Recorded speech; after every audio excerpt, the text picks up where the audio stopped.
Mr. President. Chair recognizes the Majority Leader. Thank you, Mr. President. Mr. President, I ask unanimous consent the quorum call be suspended. Without objection. Mr. President, on Friday, President Trump signed the first major digital assets bill in American history into law. The Genius Act opens the door for digital assets to come into the mainstream, and it sets us up for sustained American leadership in financial innovation. Thanks to the work of Senators Lummis and Hagerty and Chairman Tim Scott, the Genius Act will help, as President Trump said, make America the crypto capital of the world. Mr. President, the Genius Act creates a first-of-its-kind regulatory framework for stablecoins, an important part of the digital asset ecosystem. $250 billion in stablecoins is in circulation today, up 22% just this year. On an average day, around $100 billion in transactions is executed using stablecoins. And the vast majority of those stablecoins are backed by the U.S. dollar. Stablecoins have an important role to play in payments. While digital asset advocates generally believe in holding Bitcoin because of its price fluctuations in growth and value over the last several years, stablecoins offer both the speed and security of the blockchain and the stability and usability of a dollar bill. And since most stablecoins are backed by the dollar, this represents an opportunity to strengthen the dollar and, by extension, the economy. Mr. President, when it comes to digital assets, in many ways the future is already here. The question is whether we welcome that future. The Genius Act offers an emphatic yes to that question. After years of stablecoins operating in a legal gray zone, the Genius Act finally lays out a clear regulatory framework. That includes consumer protections, so Americans can trust who they're doing business with when they purchase stablecoins. The bill's light touch and tailored standards will provide consumers with confidence while promoting continued innovation right here in the United States. And its enforcement provisions offer clarity to stablecoin issuers and ensure accountability for violations. Mr. President, the Genius Act also protects against bad actors using stablecoins for malicious purposes. It holds stablecoin issuers to the same standard as other financial institutions subject to the Bank Secrecy Act. That means issuers will need to monitor and report suspicious activity, comply with U.S. sanctions, and block transactions that violate state and federal law.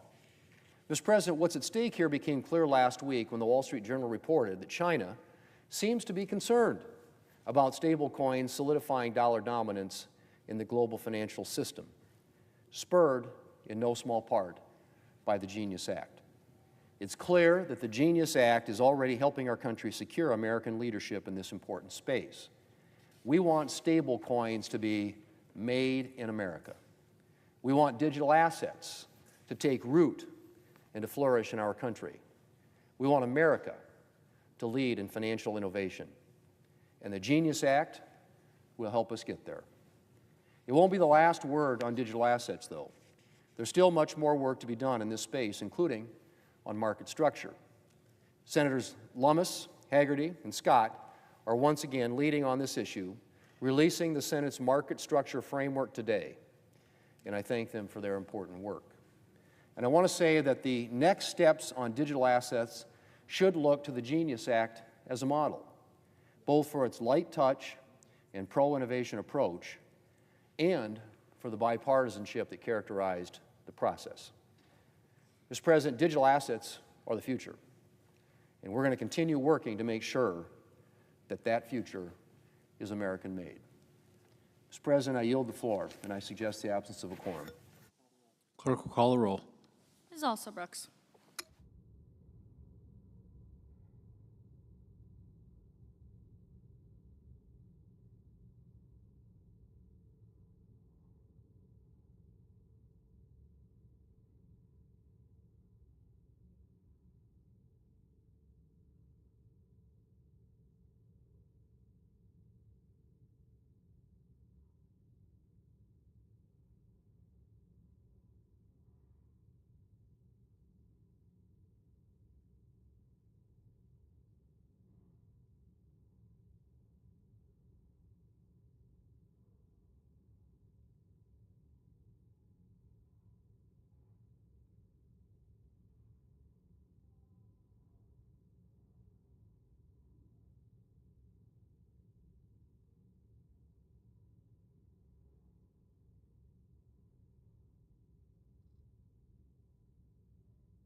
Mr. President, Chair recognizes the Democratic Leader. I ask unanimous consent the quorum be dispensed with. Without objection. Mr. President, later today, the Senate will take a procedural vote on the Milcon VA funding bill. The Senate version of this legislation took some important steps to reverse a number of the awful cuts posed by DOJ and Russell Vogt, particularly cuts against our nation's veterans, people who served us, who risked their lives for us, and they want to cut their health care and cut what the VA does for them. Too bad. That's a bad thing, and I'm glad this bill undoes a lot of that.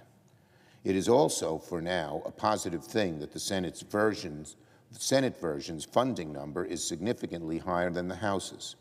That is thanks to the push Democrats made in committee, and I thank my colleagues for their work to date. But we will see how the floor process evolves here on the floor. Given Republicans' recent actions undermining bipartisan appropriations, nothing is guaranteed. Senate Democrats will meet today at our weekly caucus lunch to discuss today's vote. As recently as yesterday, though, I heard my friend, the Republican leader, come to the floor and talk about the need for bipartisanship in appropriations. And I heard him take issue with Democratic criticisms against the approach Republicans have taken over the last few months. Look, we all would like to see bipartisanship. It's been a tradition in this Senate until that sort of evaporated over the last decade. But Leader Thune is sort of talking out of both sides of his mouth. On one hand, Thune says he wants bipartisanship. Then on the other, he's pushing rescissions packages here on the floor. He's allowing party line votes to reverse bipartisan funding agreements. Well, you can't have it both ways. What he is doing with rescissions is the opposite of bipartisanship, because rescission packages totally renege on agreements both sides reached on funding. When Donald Trump and Russell Vogt insist on rescissions, and an obedient Republican Congress goes along, even though many of them know it's wrong, it makes the spending process totally partisan. So the leader's words and his actions are a complete contradiction. He can't have it both ways. If Leader Thune hopes to see bipartisanship, he should tend to his own garden first and convince his Republican colleagues and the White House that bipartisanship is the way to go to do what's best for the American people. Republicans sold their rescissions package as cutting wasteful spending, but we all know that it's not that at all. That it was about giving Donald Trump what he wanted and using partisan means to get it all done. Meanwhile, we know that Russell Vogt and Donald Trump want Congress to greenlight yet another rescissions package for the near future. Russell Vogt even says openly that the appropriation process should be less bipartisan. Frankly, right now, the biggest obstacle to a good faith bipartisan funding process is coming from the other end of Pennsylvania Avenue, and from Republicans all too eager to give Donald Trump and Russell Vogt whatever they want. And of course, Republicans, not even a month ago, pushed Trump's big, ugly betrayal on a completely partisan vote, passing devastating cuts to Medicaid, to health care, to good-paying jobs, especially in rural communities, all to fund tax breaks for billionaires. And they did it by breaking norms of the Senate, by inventing fake math, by defying the concerns of even their own members to get it done. That kind of legislative stunt only makes it harder for bipartisanship to take root. We'll see how our Republican colleagues choose to proceed this week. They can either keep doing Donald Trump and Russell Vogt's bidding, or they can work with Democrats on funding priorities that will serve the American people well. They can't do it. They can't do both. They can't have it both ways. Now on Mr. Beauvais. We all know that Donald Trump has a history of pushing shockingly unqualified and politically motivated nominees to the federal bench. But today, Leader Thune will seek to file cloture on perhaps Donald Trump's worst judicial nominee to date, Émile Beauvais. One look at Mr. Beauvais and you know he is bad news. He is someone hostile to the rule of law, hostile to democratic norms, but religiously obedient to Donald Trump. And Republicans aren't applying so much of a whisper of scrutiny. The Republican chair of the Judiciary Committee, in fact, cut off debate on Mr. Beauvais and refused to let Democrats speak or ask questions during Mr. Beauvais' hearing. So let me take a moment to explain why this nominee is uniquely unfit, which the American people must hear, even though the Republican Judiciary Committee didn't want them to. Mr. Beauvais' entire career has been built on one thing, fealty to Donald Trump. He made his name handling Donald Trump's dirty laundry. He handled Donald Trump's dirty laundry first as his personal attorney, and then as his hitman at the Justice Department. He defended Donald Trump when he was charged with inciting an insurrection on January 6th, on mishandling classified documents and on falsifying big business records and more. That got him a promotion to a senior role at DOJ. There, Mr. Beauvais weaponized the department to carry out political retributions against people Donald Trump considered his enemies, with a complete disregard for free speech and due process. He punished FBI agents investigating the January 6th insurrection and fired prosecutors working on criminal charges for the January 6th rioters. He reportedly told DOJ lawyers to ignore court orders and even deliberately mislead judges. Let me say that again.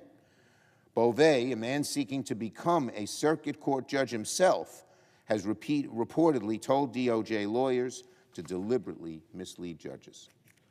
That, if true, is disqualifying. End of story. Nobody who is ever suspected of misleading judges should even be considered for judgeships themselves without first getting to the facts. And yet, Republicans are trying to rush them through the process. It's no wonder that over 75 former state and federal judges nominated by Democratic and Republican presidents joined together, Democrats and Republicans, to oppose Mr. Beauvais' nomination. If Senate Republicans allow Mr. Beauvais to pass through this chamber without a thorough examination, they will cause profound damage to this institution as a check on the executive. Our judges should always be held to the highest ethical standards and should be individuals that can be trusted to apply the law impartially, even if we may not all agree on every one of their opinions. Mr. Beauvais, however, is the extreme of the extreme of the extreme. He's not a jurist, but rather a Trumpian henchman. His past shows he seeks not to be impartial, but rather to settle scores. All of the accusations against him suggest he holds deep hostility against the very bench he will soon be considered for. To even consider someone like this to the circuit court is a dark, disturbing proposition. I very strongly oppose his nomination. Yield the floor. Note the absence of a quorum. The clerk will call the roll. Ms. Alston-Brooks.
Madam President.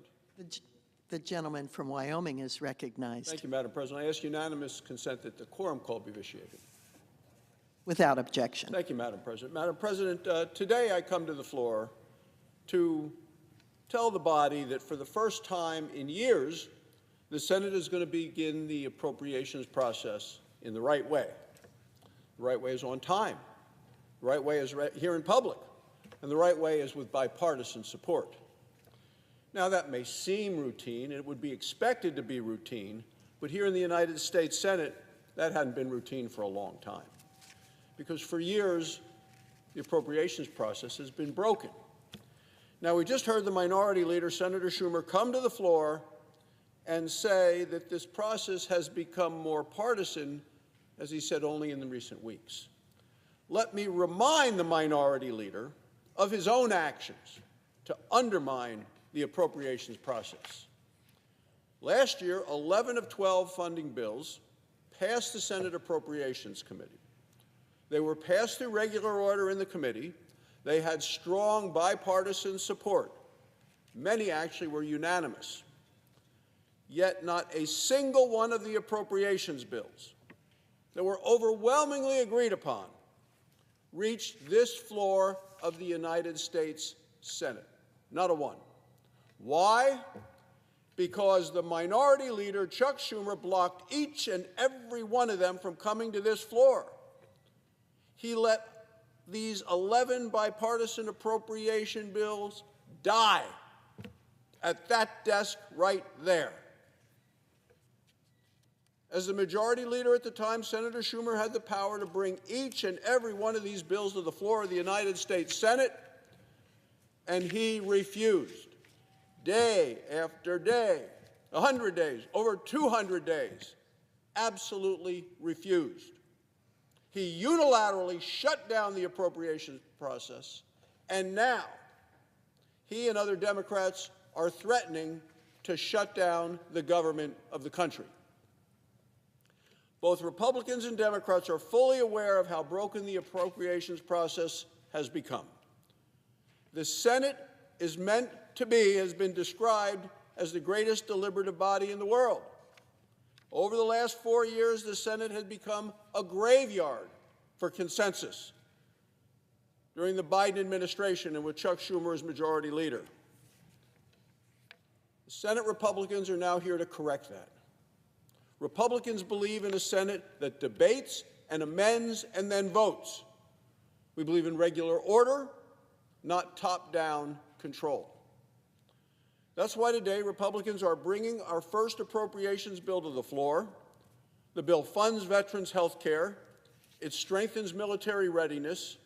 It improves housing for service members as well as for their family. The bill went through the committee process. It passed 26-3. That is overwhelmingly bipartisan. This is one of several funding bills that earned nearly unanimous support in the Appropriations Committee. Now it deserves bipartisan support on the floor of the United States Senate. This bill to fund veterans' health care and military readiness and housing should unite us. It shouldn't divide us.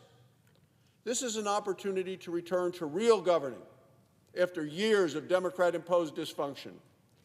This is how we restore the trust in this institution and the faith in the work that we do here.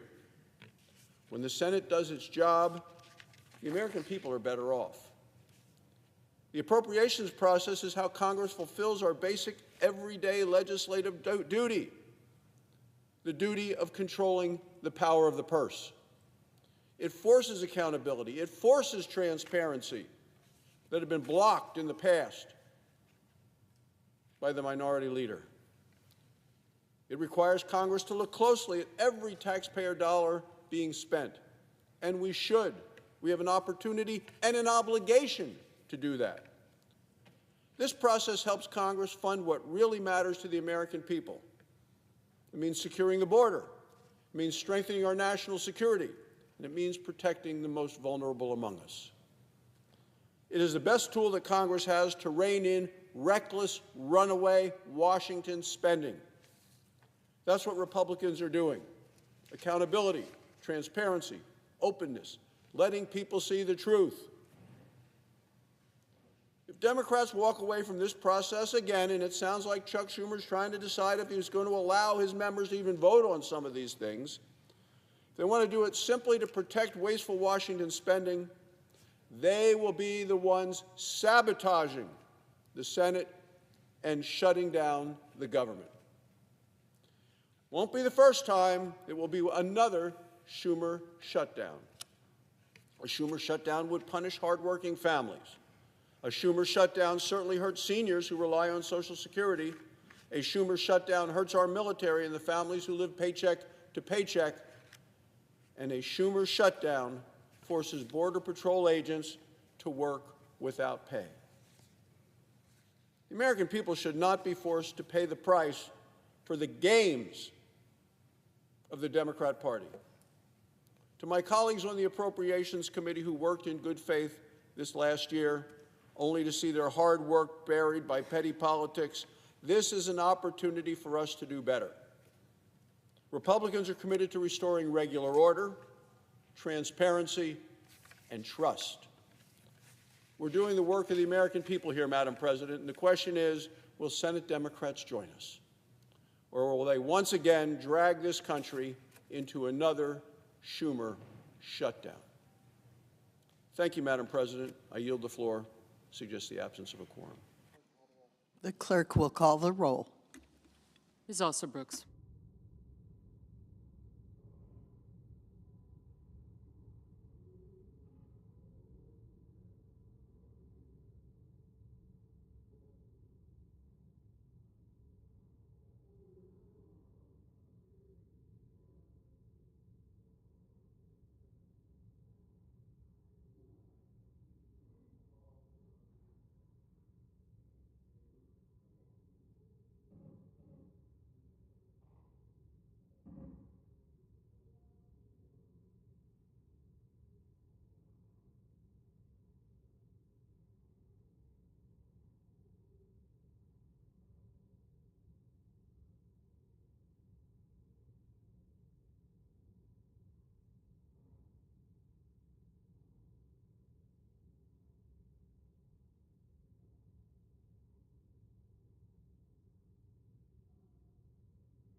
The senator from Maine is recognized.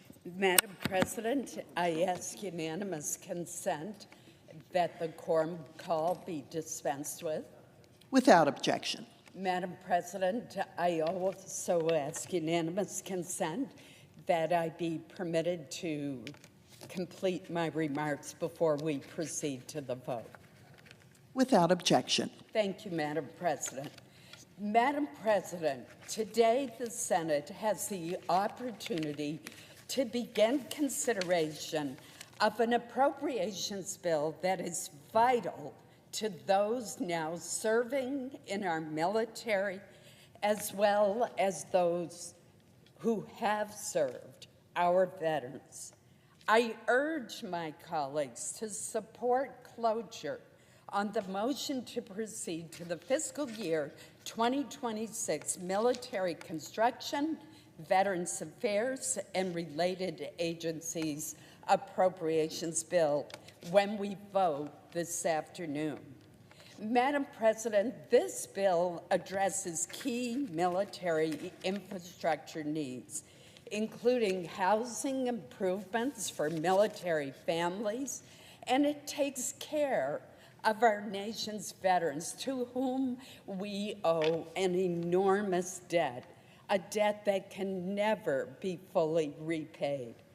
I am the daughter of a World War II veteran who was wounded twice in the Battle of the Bulge, earning 2 Purple Hearts and a Bronze Star. I know from my father's service and from his example how deep our gratitude should be to our veterans. I want to commend the subcommittee chairman, Senator Bozeman, and the ranking member, Senator Ossoff, for their cooperative work on this important bill. In a moment, I will describe some of the major aspects of this appropriations bill, but first I would like to share a few thoughts on how we have arrived at this point. When Vice Chair Murray and I took the helm of the Appropriations Committee last Congress, we committed to working together to get our committee back to the business of writing bills and advancing them through regular order so that each and every senator could have a voice on the Senate floor, offering amendments, debating the bills, and voting on them. This is a fundamental responsibility of Congress, and I want to express my gratitude to the Senate Majority Leader, Senator Thune, for giving us the opportunity to bring the first of the fiscal year 2026 appropriations bills to the Senate floor.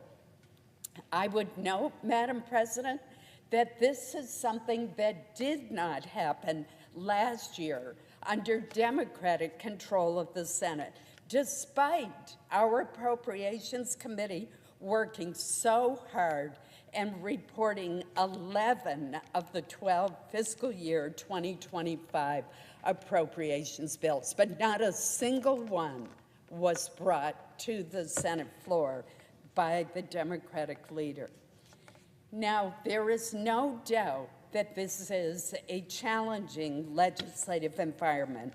We are currently operating under a year-long continuing resolution. The delays in completing the fiscal year 2025 process and the fact that we're in the first year of a new administration contributed to a late and incomplete budget request from OMB. In the face of these challenges, the members of the Appropriations Committee have worked so hard for months, analyzing the President's budget request, holding dozens of hearings, reviewing the enormous number of requests and input from other senators, getting input from outside groups that were affected, and drafting legislation. So far, our committee has reported 4 of the 12 annual appropriations bills, and we have another 2 on the agenda for this Thursday. Madam President, I would point out to the presiding officer and to everyone who is listening that each of these bills reported to date has been approved by overwhelming bipartisan support, reflecting the collaborative approach taken by the Appropriations Committee. Turning now to the bill at hand. Last week, our committee reported by a vote of 26-3, the House passed military construction and Veterans Affairs funding bill with a Senate substitute amendment. The Senate version includes vital resources to support our service members. It also invests in critical military infrastructure. For example, it includes funding for the Portsmouth Naval Shipyard in Kittery, Maine, a pillar of our defense infrastructure that maintains and modernizes our Navy's submarine fleet. It invests in the Air National Guard's Air Refueling Wing in Bangor, Maine, known as the Maniacs, which delivers essential aerial refueling support to military operations around the globe. These are just 2 of the many examples of how this bill helps to sustain key defense installations in Maine and across the country. The bill also includes funding to ensure that our veterans receive the care and the benefits that they have earned through their service to our country. Millions of Americans wear the honorable title of veteran, and I'm proud that our great state of Maine has one of the highest percentages of veterans in the entire country. This bill includes funding for the VA healthcare system, including Maine's only VA hospital, Togus. It includes investments to improve mental health care, such as veteran suicide and homelessness prevention programs. It includes support for family caregivers, something that former Senator Elizabeth Dole has worked so hard on. And it expands care for rural veterans. Madam President, I'm also proud that my hometown of Caribou, Maine, was the location of the VA's very first community-based outpatient clinic, known as CBOX, allowing veterans to receive care much closer to their homes. This model was so successful that today the VA operates more than 750 of these CBOX across the country. The Senate measure also funds important veterans benefits, such as disability pensions, the GI Bill, and employment training programs. I know from my colleagues that the Senate's substitute amendment was put together with input from 89 senators who submitted a total of 989 requests. I see my colleague, the chairman of the Senate Finance Committee on the Senate floor. I'm sure he can relate to these numbers. My point, Madam President, is this is not a bill that simply reflects the views of the members of the Appropriations Committee. The members of this committee went through 989 requests from 89 senators in drafting this legislation. So it clearly reflects the input of our colleagues, just as it should. Before I close, I would like to thank Vice Chair Murray for her leadership and commitment to an appropriations process that works. I am hopeful that cloture will be invoked today to allow us to proceed to consideration of the Military Construction and Veterans Affairs Funding Bill. Discussions are underway on whether to add to this vehicle the legislative branch appropriations bill, which was approved with only one dissenting vote, and the Agriculture, FDA, and related agencies appropriations bill, which received unanimous support when our committee reported those bills earlier this month. I will have comments on those other bills at a later time. Another possible addition is the Commerce, Justice, Science bill, which was also reported last week from our committee. Finally, Mr. President, I would note that the responsibility of the purse is vested in Congress through Article 1, Section 9, Clause 7 of our great Constitution. That clause dictates that no money shall be drawn from the Treasury but in consequence of appropriations made by law. The appropriations process is one of the key ways, it is the key way that Congress carries out this significant constitutional responsibility. Mr. President, we must not abdicate our responsibility, our constitutional responsibility for the purse. I ask my colleagues for their support, and I thank you, Mr. President, and yield the floor. Under the previous order, the Senate will proceed to executive session and resume consideration of the following nomination, which the clerk will report. Nomination, Department of Justice, Terrence Cole of Virginia to be Administrator of Drug Enforcement. The question is on the nomination. Is there a sufficient second? There appears to be. Clerk will call the roll. Ms. Alsobrooks, Ms. Baldwin, Mr. Banks, Mr. Barrasso, Mr. Bennett, Mrs. Blackburn, Mr. Blumenthal, Mrs. Blunt-Rochester, Mr. Booker, Mr. Bozeman, Mrs. Britt, Mr. Budd, Ms. Cantwell, Mrs. Capito, Mr. Cassidy, Ms. Collins, Mr. Coons.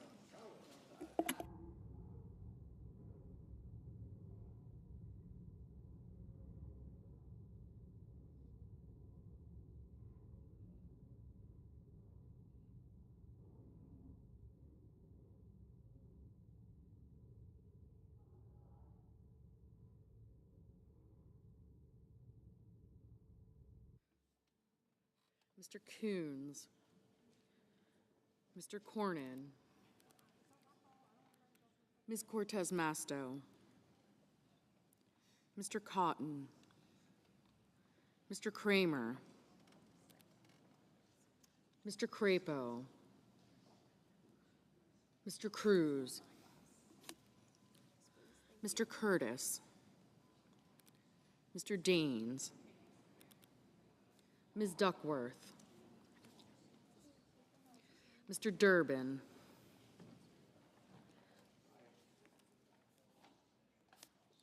Ms. Ernst, Mr. Fetterman, Mrs. Fisher, Mr. Gallego,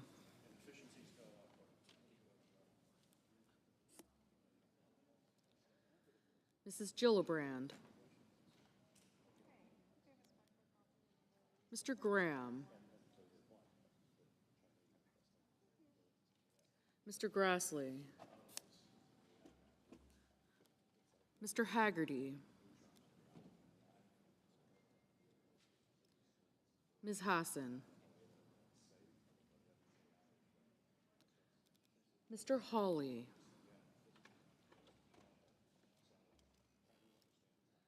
Mr. Heinrich, Mr. Hickenlooper, Ms. Hirono, Mr. Hoven, Mr. Husted, Mrs. Hyde-Smith, Mr. Johnson, Mr. Justice, Mr. Kane, Mr. Kelly, Mr. Kennedy, Mr. Kim, Mr. King, Ms. Klobuchar,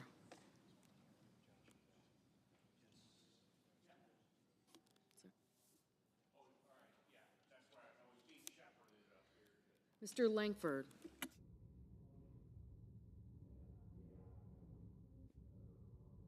Mr. Langford, Mr. Lee,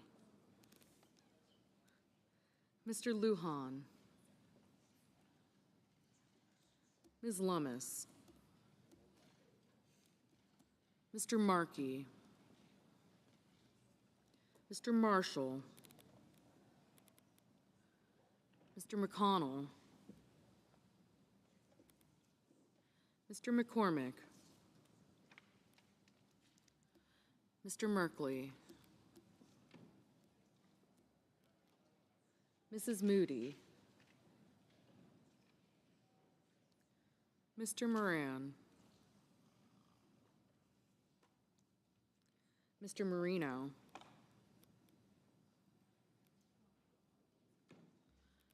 Mr. Mullen,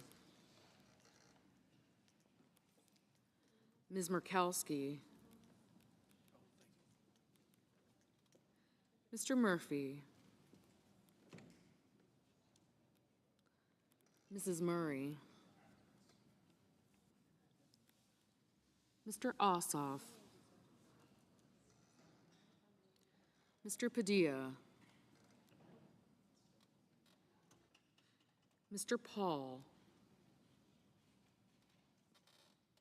Mr. Peters, Mr. Reed, Mr. Ricketts, Mr. Risch, Ms. Rosen, Mr. Rounds, Mr. Sanders, Mr. Schatz, Mr. Schiff, Mr. Schmidt, Mr. Schumer, Mr. Scott of Florida, Mr. Scott of South Carolina, Mrs. Shaheen, Mr. Sheehy, Ms. Slotkin, Ms. Smith, Mr. Sullivan, Mr. Thune, Mr. Tillis, Mr. Tuberville, Mr. Van Hollen, Mr. Warner, Mr. Warnock, Ms. Warren,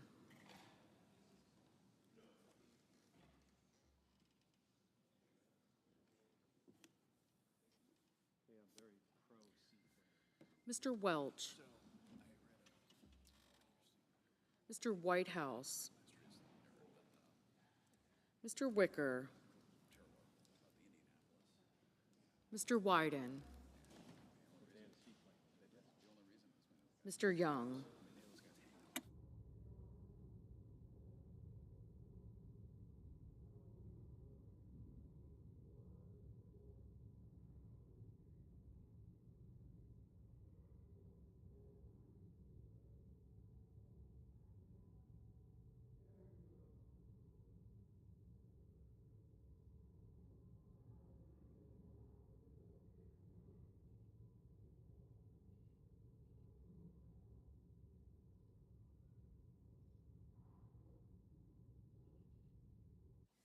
Senators voting in the affirmative: Barrasso, Bozeman, Collins, Crapo, Grassley, Johnson, Lummis, McCormick, Ricketts, Schmidt, Sheehy, Thune, and Young. Senators voting in the negative: Baldwin, Bennett, Hassan, Kelly, Peters, Warner, and Whitehouse.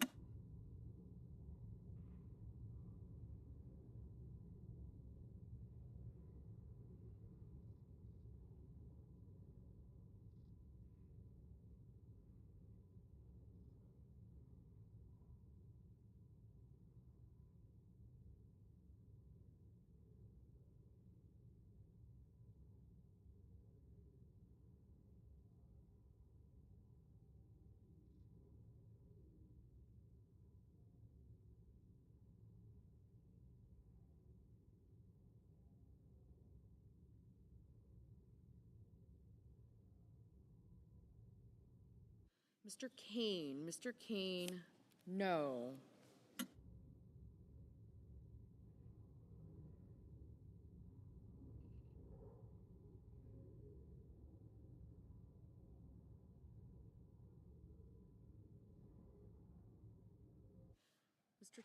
Mr. Tillis, aye.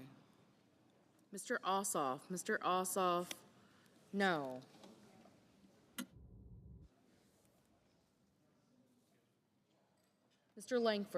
Mr. Langford, aye.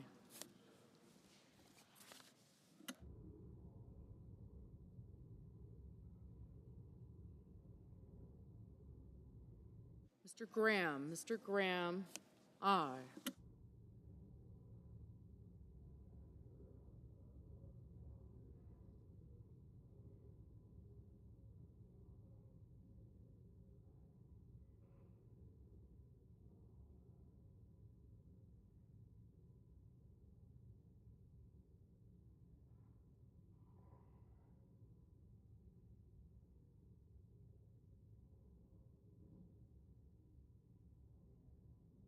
Mr. Merkley, no.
Mrs. Moody, aye.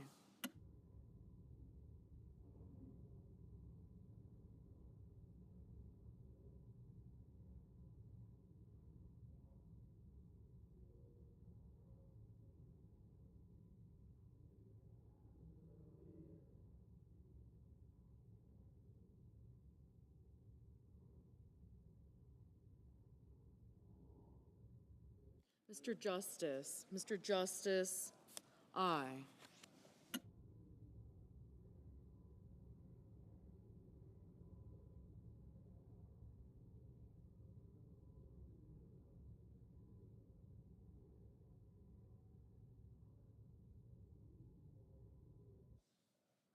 Mrs. Blackburn, aye.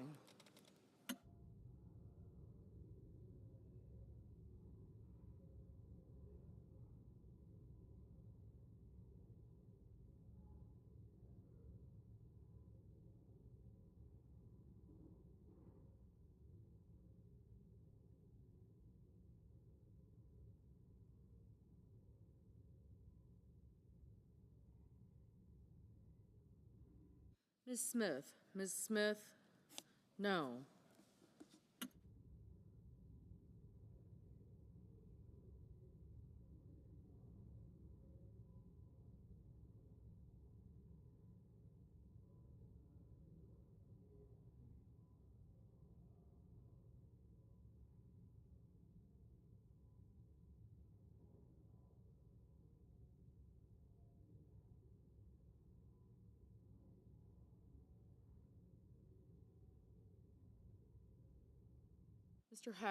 Mr. Haggerty, aye.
Mr. Moran.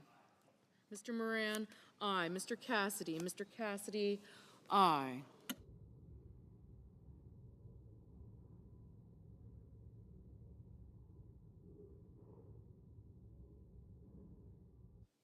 Mr. Marshall. Mr. Marshall, aye.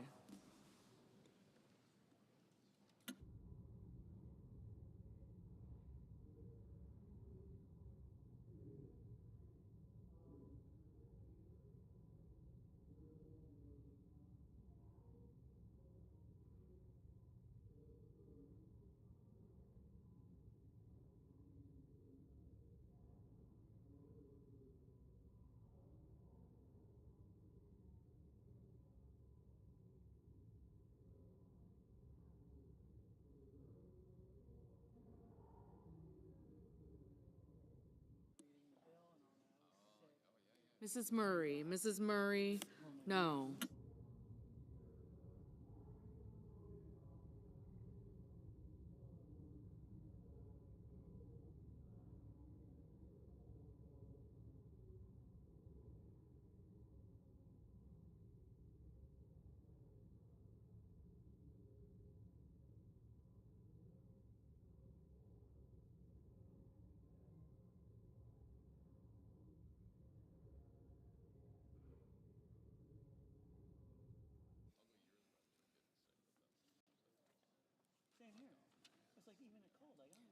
Mr. Wyden. Mr. Wyden, no. Mrs. Gillibrand. Mrs. Gillibrand, no.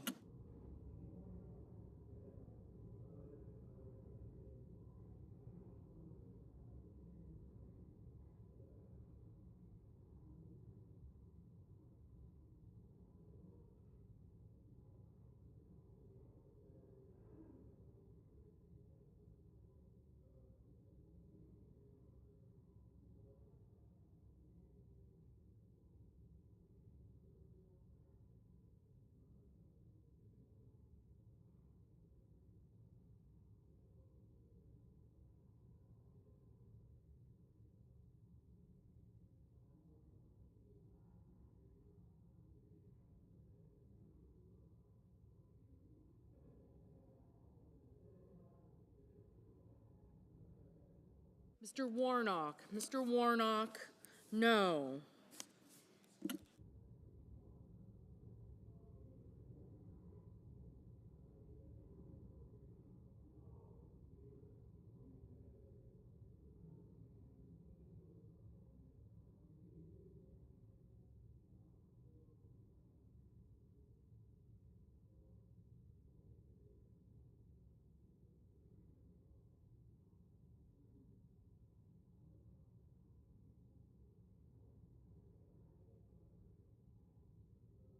Mr. Gallego. Mr. Gallego, no.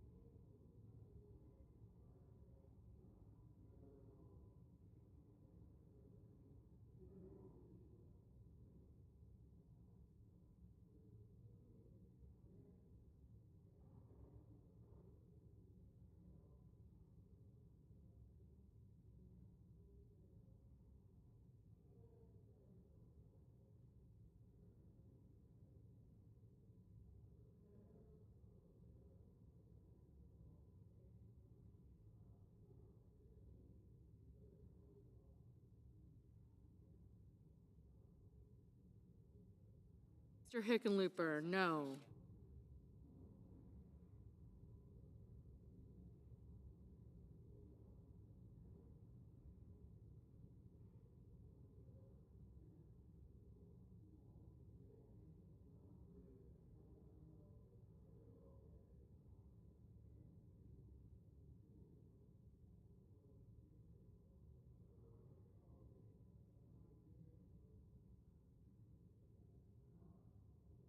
Mr. Scott. Mr. Scott, South Carolina, aye.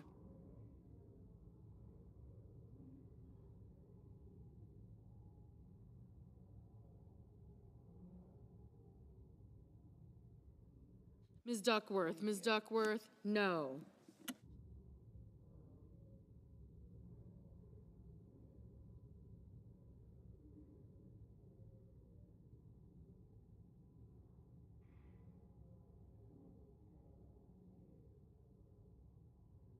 Mr. Durbin, Mr. Durbin, no.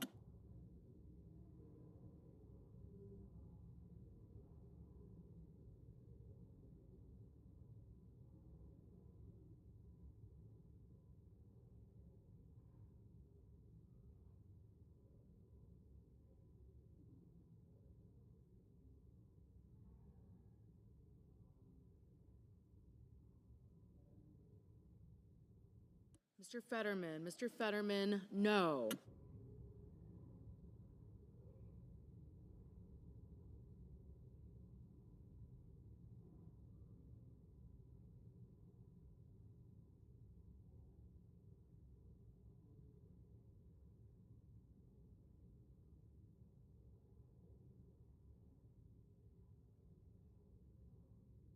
Ms. Blunt Rochester, Ms. Blunt Rochester, no.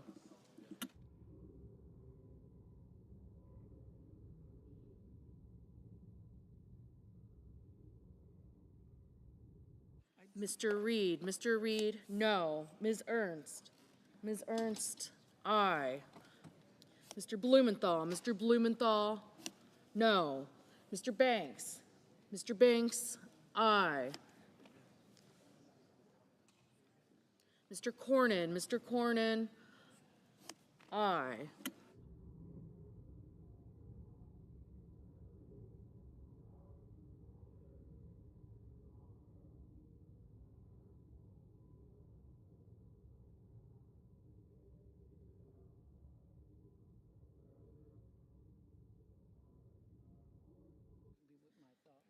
Mr. Kim, no.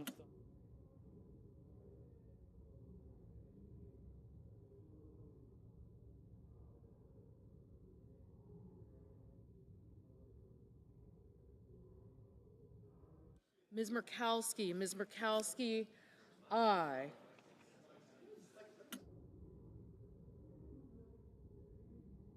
Mr. Marino, aye. Mr. Lee, aye.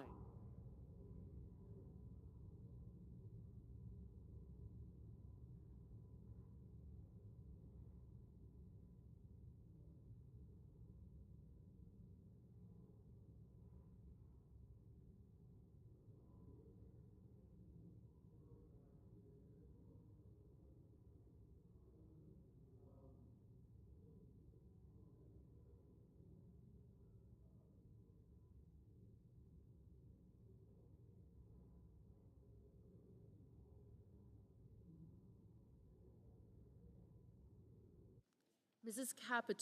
Capito, aye. Mr. Husted, aye. Mr. Daines, aye.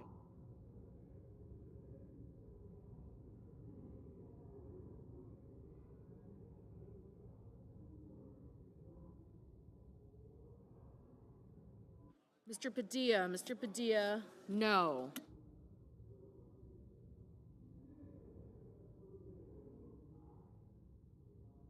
Mr. Wicker, aye. Ms.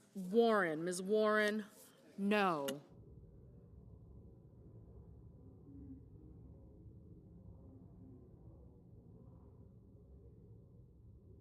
Mr. Cruz, aye. Mr. Schatz, no.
Ms. Hirono, no.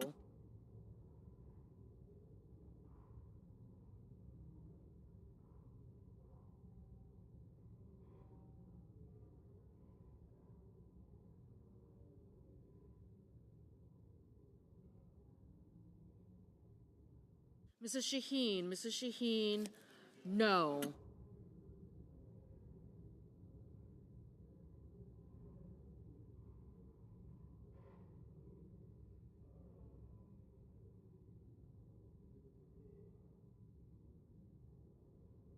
Ms. Cortez Masto, no. Mr. Budd, aye.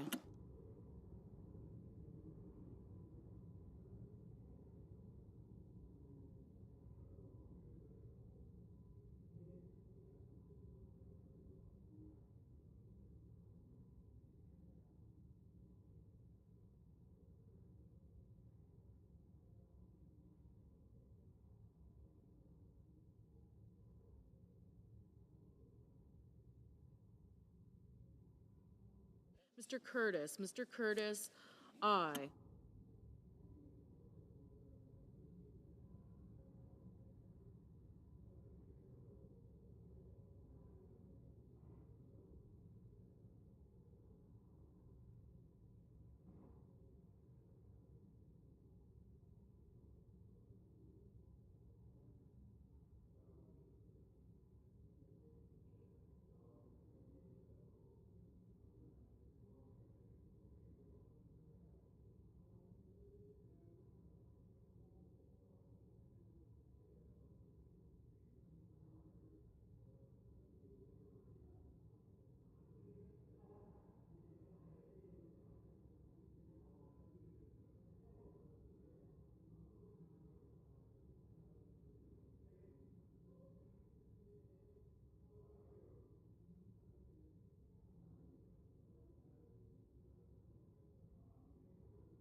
Mrs. Britt, aye.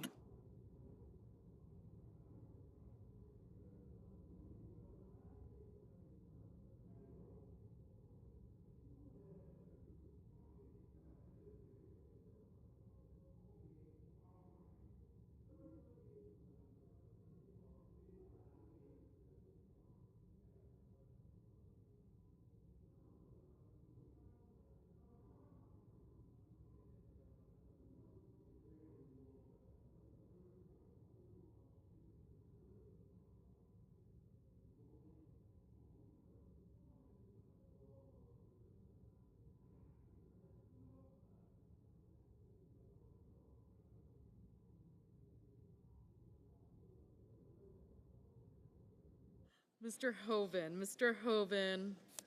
aye.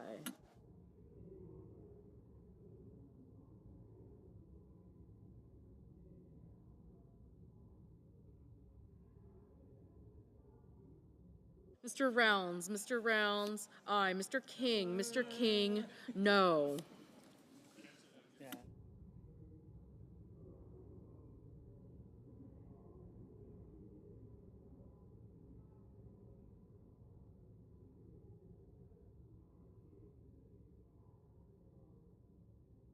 Mr. Booker, no. Mr. Schiff, no.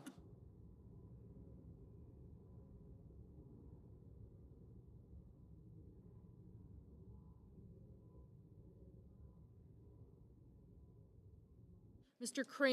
Kramer, aye.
Ms. Rosen, no.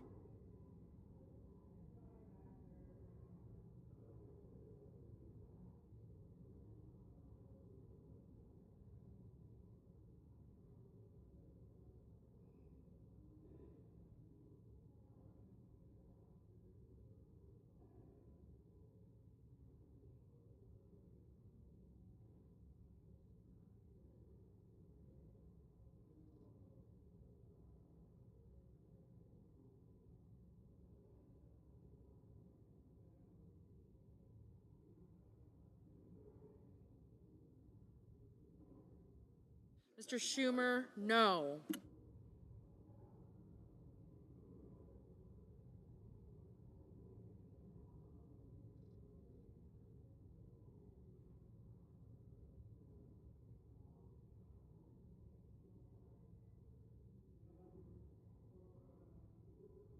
Mrs. Fisher, aye.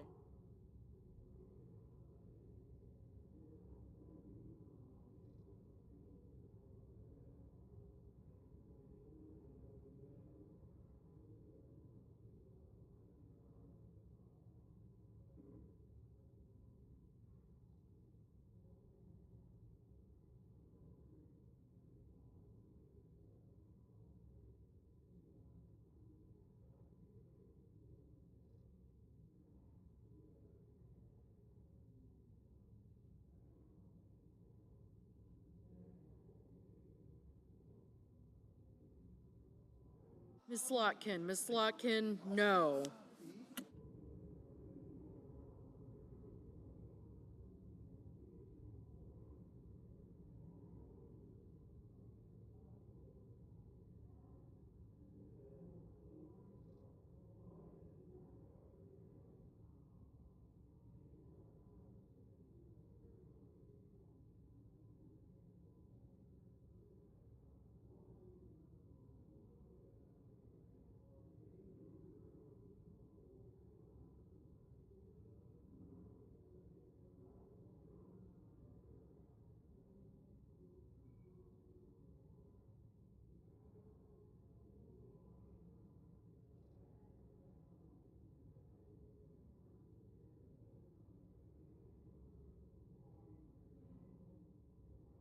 Ms. Cantwell, no.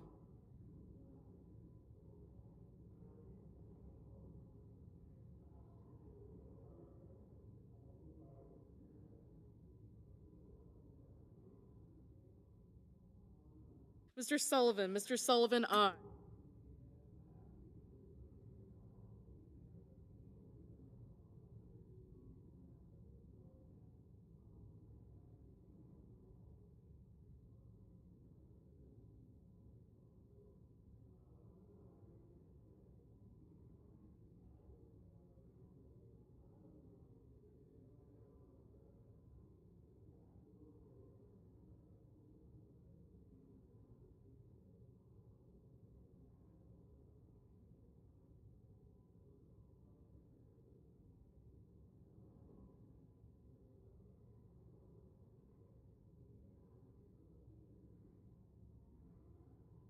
Mrs. Hyde-Smith, aye.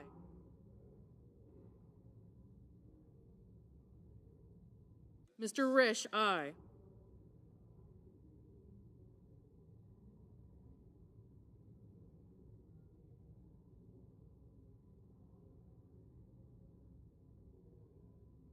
Mr. Heinrich, no.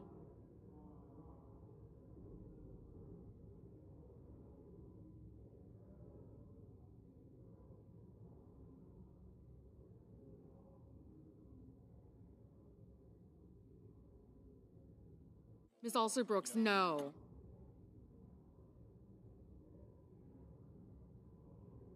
Mr. Lujan, no.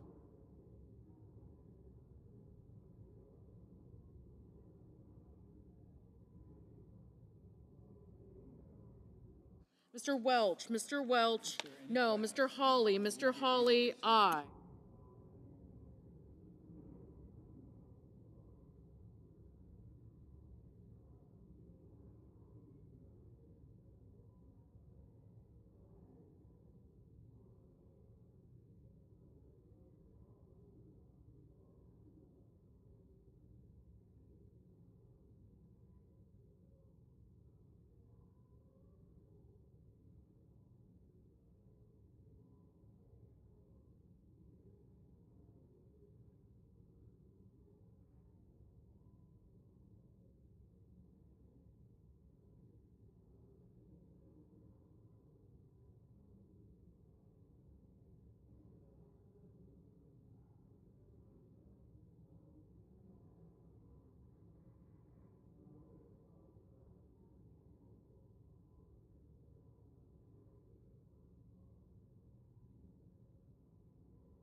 Mr. Scott. Mr. Scott of Florida, aye.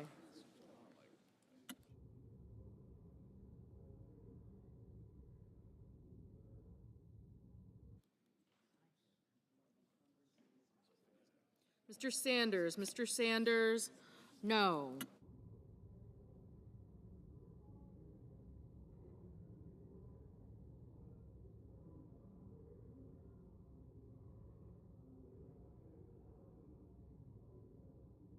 Mr. Paul. Mr. Paul, aye.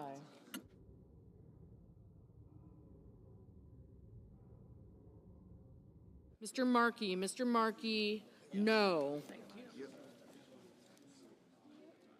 Ms. Klobuchar. Ms. Klobuchar, no.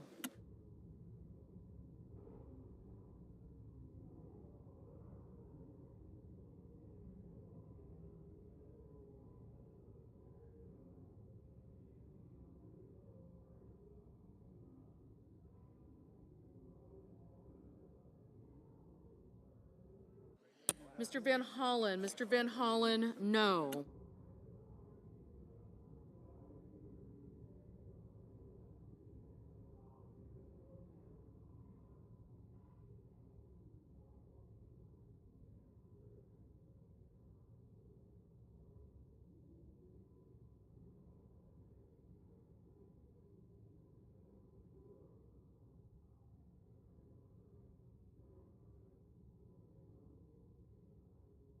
Mr. Tuberville. Mr. Tuberville, aye.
Mr. Coons. Mr. Coons, no.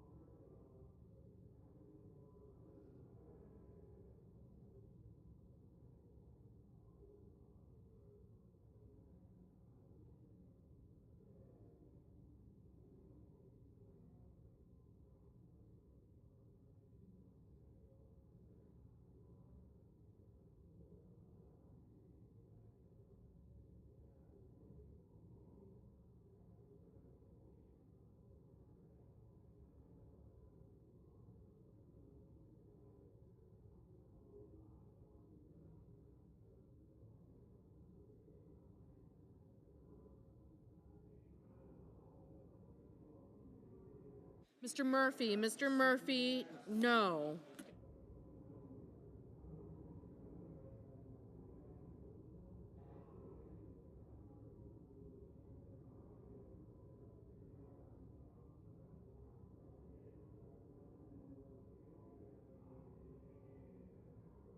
Mr. Cotton, aye.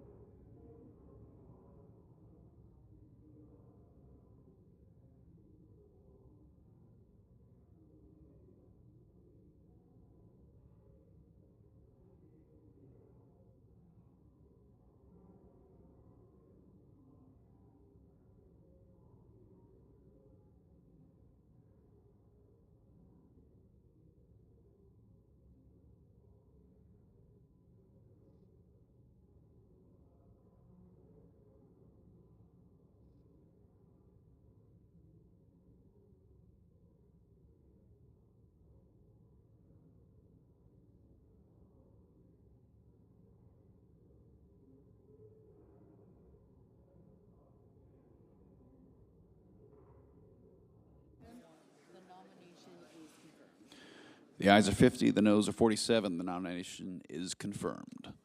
Under the previous order, the motion to reconsider is considered made and laid upon the table, and the President will be immediately notified of the Senate's actions. Mr. President. Majority Whip. Mr. President, I ask unanimous consent the Senate recess following disposition of the Stevens nomination until 2:15 to allow for the weekly conference meetings. Without objection. And, Mr. President, on behalf of the leaders, I ask that the Senate execute the order of July 17th with respect to the Devine and Stevens nominations in the order listed. Without objection. Thank you, Mr. President. Yield the floor. Under the previous order, the clerk will report the Devine nomination. Nomination, the judiciary, Joshua M. Devine of Missouri, to be United States District Judge for the Eastern and Western Districts of Missouri. The question is on the nomination. Yeas and nays. Is there a sufficient second? There appears to be. Clerk will call the roll. Ms. Alsobrooks, Ms. Baldwin, Mr. Banks, Mr. Barrasso.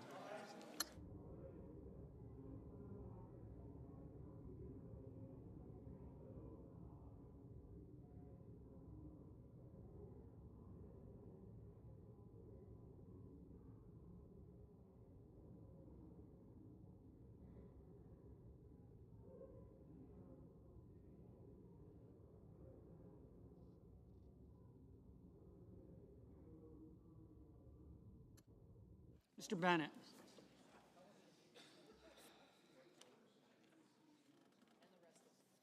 Mrs. Blackburn. Mr. Blumenthal. Ms. Blunt-Rochester. Mr. Booker.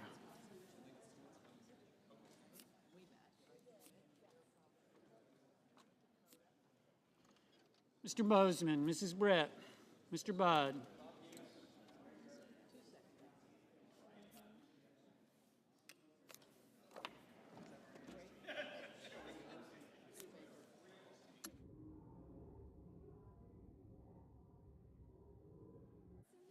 Ms. Cantwell.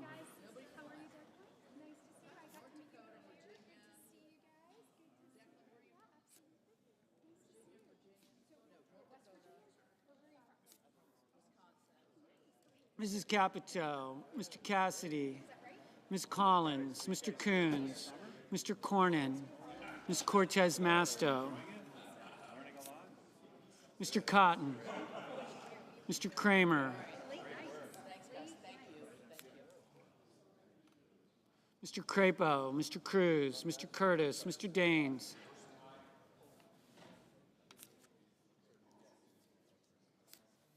Ms. Duckworth, Mr. Durbin, Ms. Ernst, Mr. Fetterman, Mrs. Fisher, Mr. Gallego, Mrs. Gillibrand,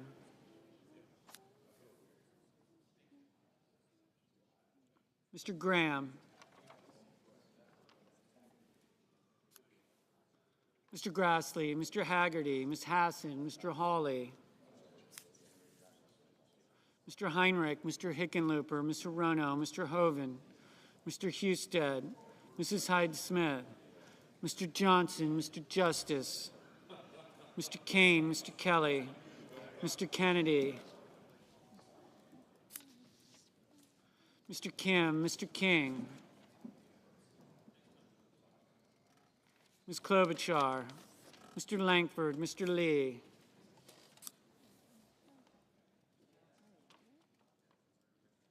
Mr. Lujan, Ms. Lummis, Mr. Markey, Mr. Marshall,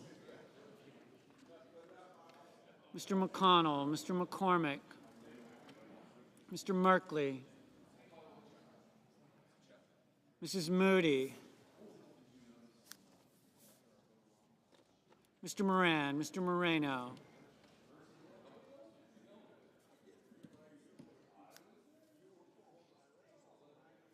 Mr. Mullen,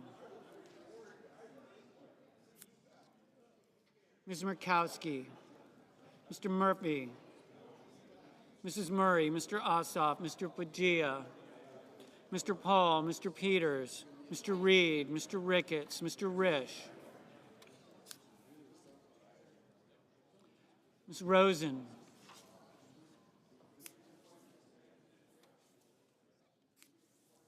Mr. Rounds, Mr. Sanders, Mr. Schatz, Mr. Schiff, Mr. Schmidt, Mr. Schumer,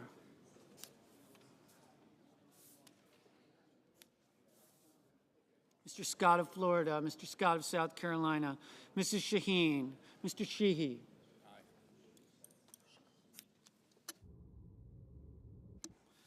Ms. Slotkin, Ms. Smith, Mr. Sullivan, Mr. Thune, Mr. Tillis, Mr. Tuberville, Mr. Van Hollen, Mr. Warner, Mr. Warnock, Ms. Warren, Mr. Welch, Mr. Whitehouse, Mr. Wicker, Mr. Wyden, Mr. Young.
Senators voting in the affirmative: Barrasso, Britt, Budd, Capito, Cassidy, Cotton, Kramer, Curtis, Graham, Grassley, Hawley, Hyde-Smith, King, Marshall, Moody, Moran, Moreno, Paul, Rounds, Sheehy, Sullivan, Tuberville, Wicker, Young.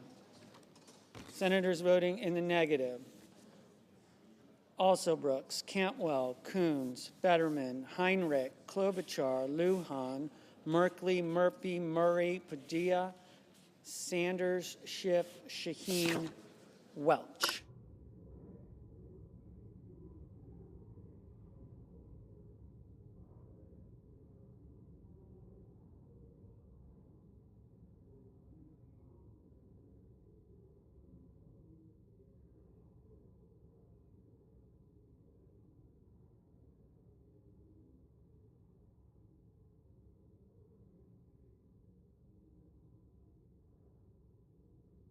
Mr. Gallego, no.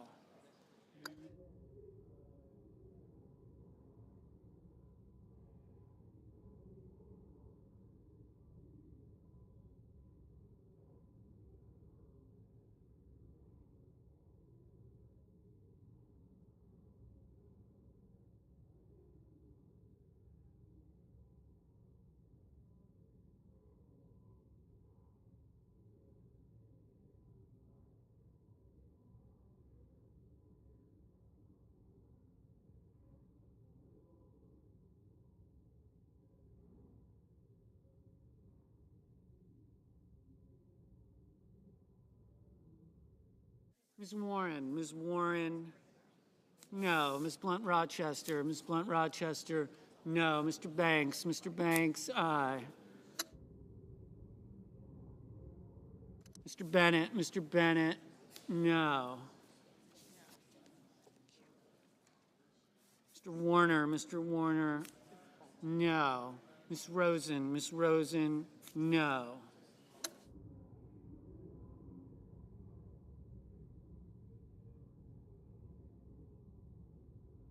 Mr. Kane, no.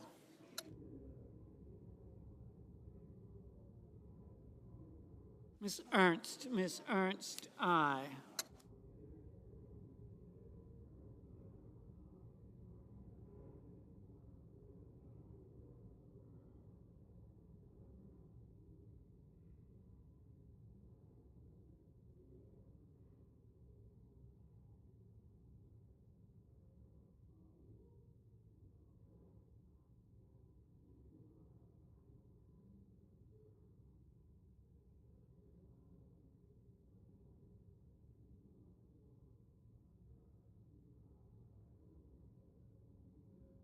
Mr. Reed, no. Ms. Hassan, no.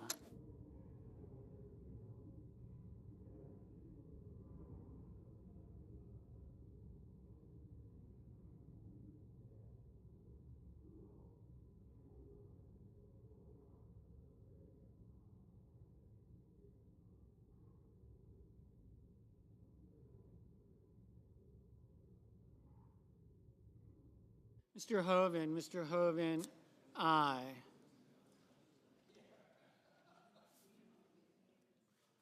Mr. McCormick, aye.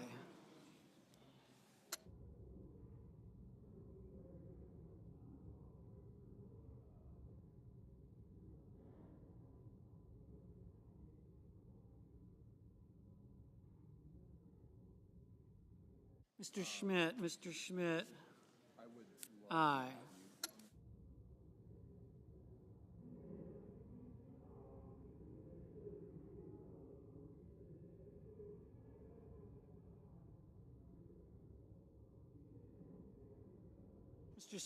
Mr. Scott of Florida, aye.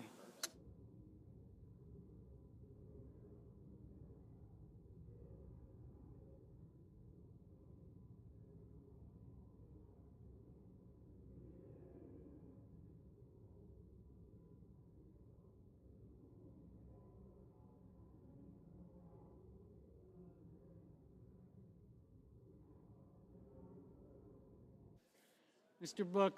Booker, no.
Ms.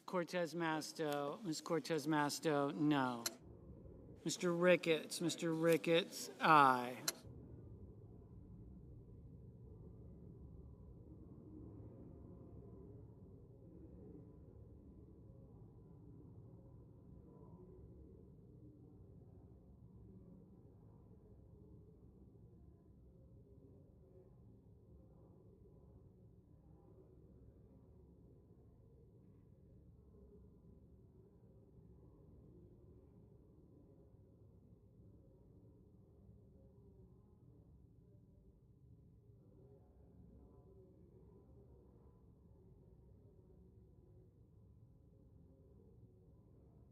Mr. Kim, no. Mr. Schatz, no. Mr. Johnson, aye. Mr. Husted, aye.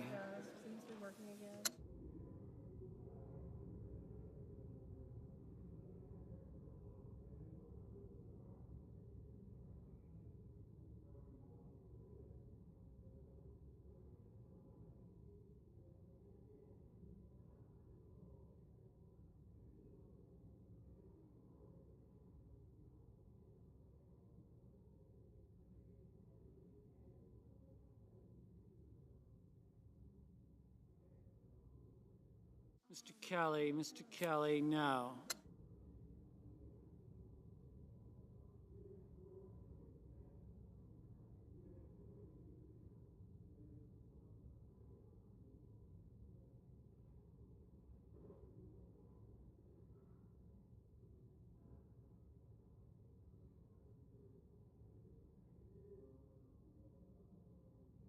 Ms.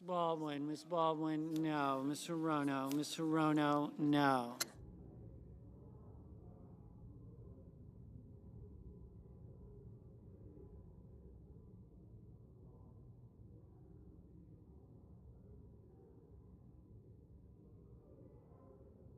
Mrs. Gillibrand, no.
Ms. Collins, aye.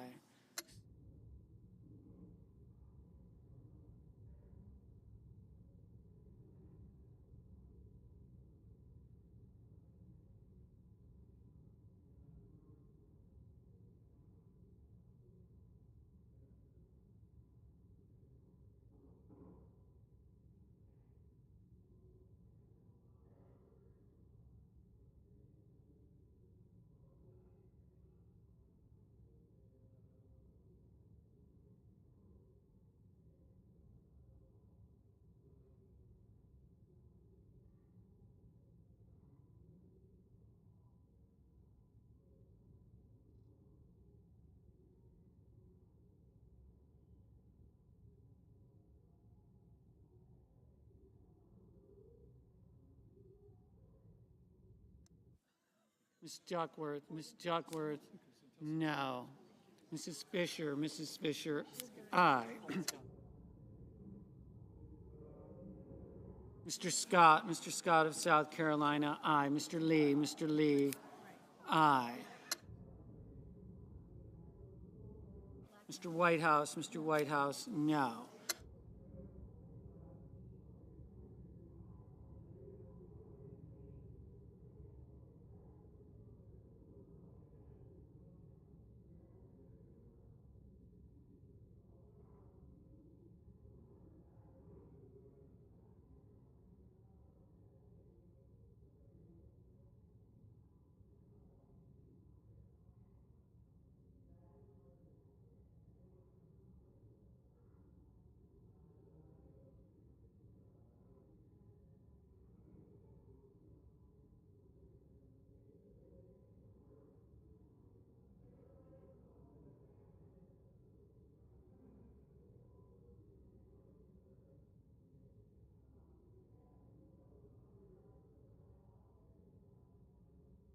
Mr. Bozeman. Aye.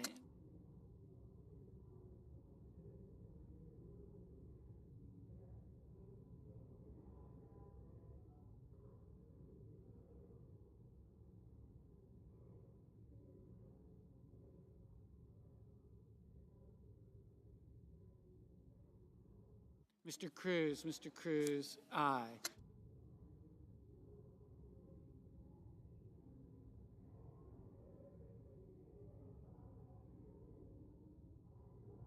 Mr. Crapo, aye.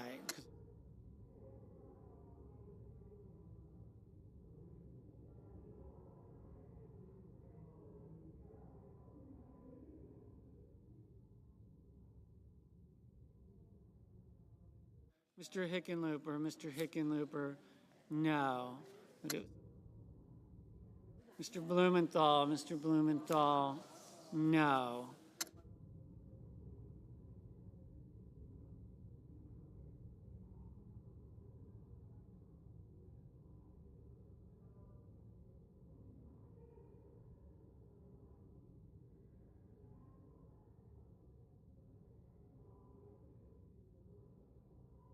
Mr. Van Hollen, no.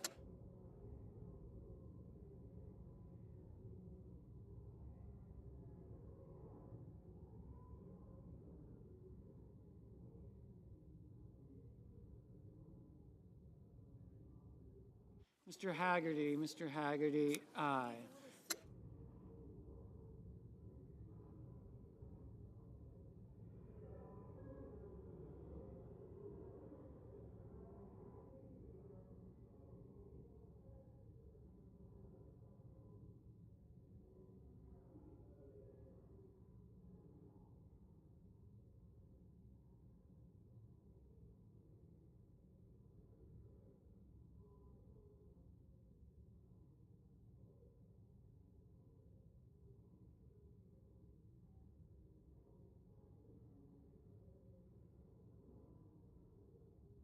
Ms. Slotkin, no.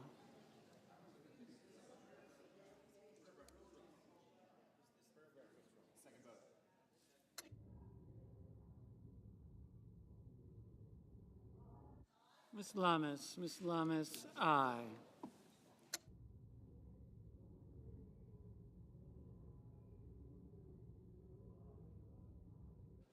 Mr. Warnock, no.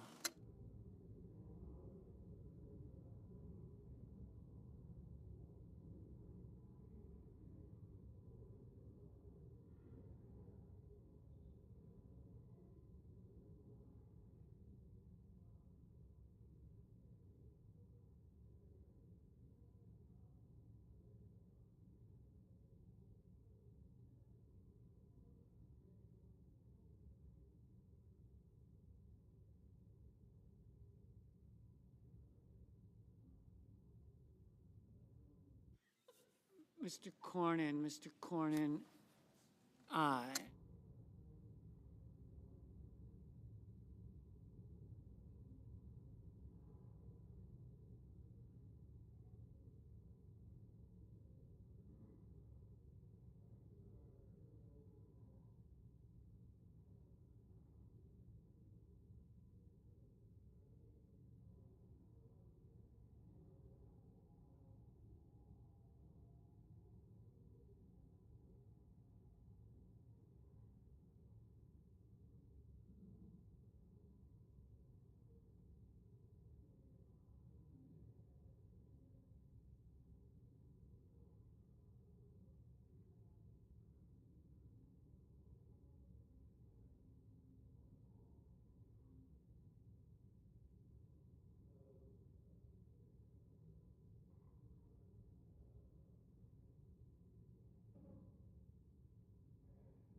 Mr.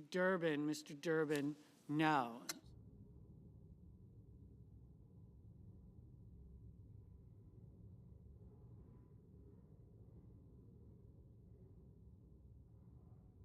Mr. Langford,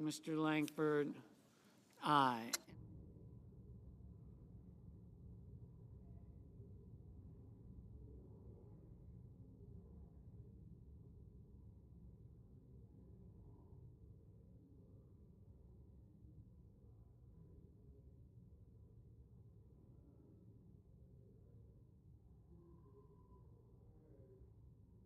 Mr. Justice, aye.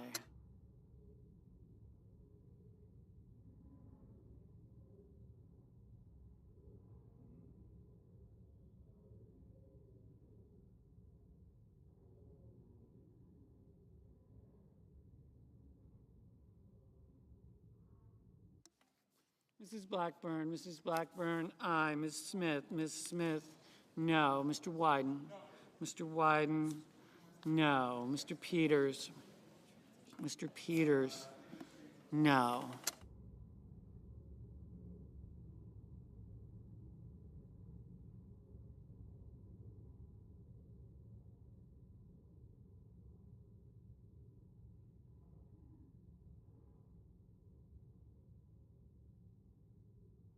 Mr.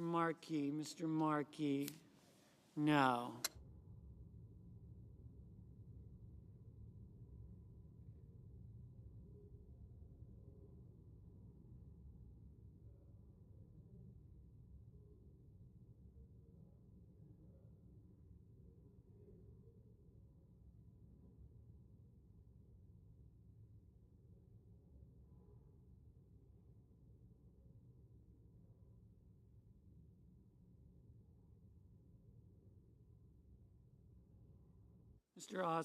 Mr. Ossoff, no.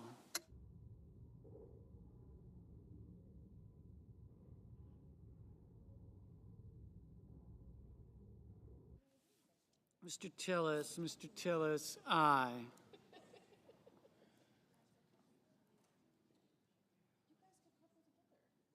Mr.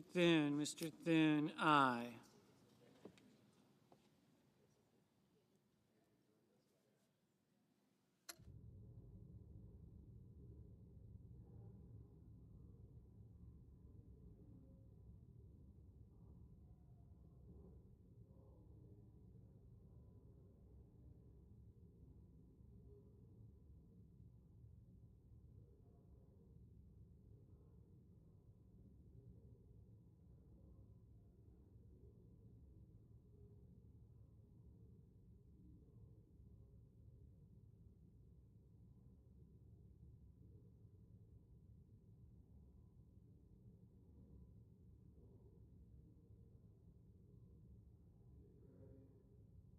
Mr.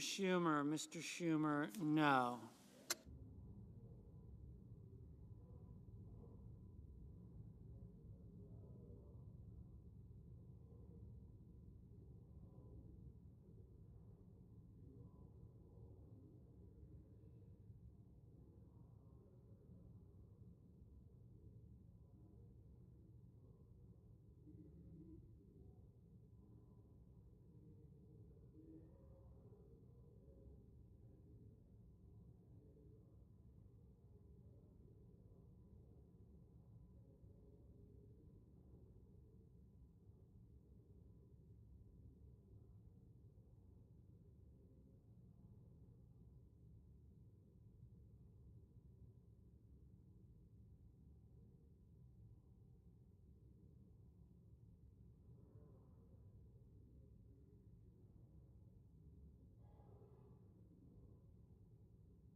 Ms. Murkowski, aye.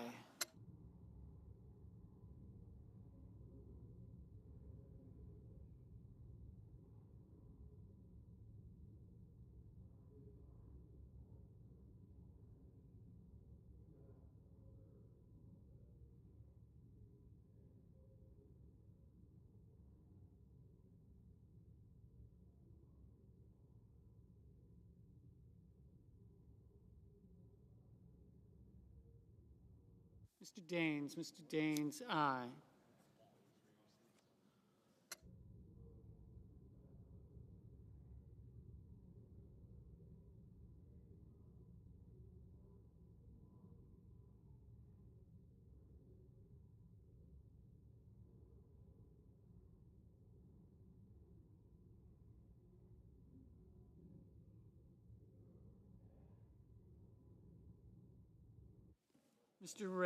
Mr. Risch, aye.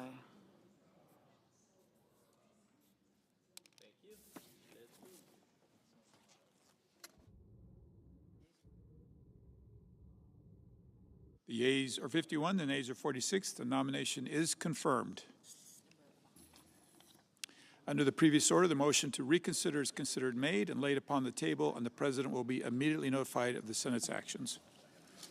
Under the previous order, the clerk will report the Stevens nomination. The question Nomination, the judiciary, Christian M. Stevens of Missouri to be United States District Judge for the Eastern District of Missouri. Question occurs on the nomination. Is there a sufficient second? There appears to be. The clerk will call the roll. Ms. Alsobrooks, Ms. Baldwin, Mr. Banks, Mr. Barrasso, Mr. Bennett, Mrs. Blackburn, Mr. Blumenthal, Ms. Blunt-Rochester, Mr. Booker, Mr. Bozeman, Mrs. Britt, Mr. Budd, Ms. Cantwell, Mrs. Capito, Mr. Cassidy, Ms. Collins, Mr. Coons, Mr. Cornyn, Ms. Cortez Masto, Mr. Cotton, Mr. Kramer, Mr. Crapo, Mr. Cruz, Mr. Curtis.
Mr. Daines, Ms. Duckworth, Mr. Durbin, Ms. Ernst, Mr. Fetterman, Mrs. Fisher.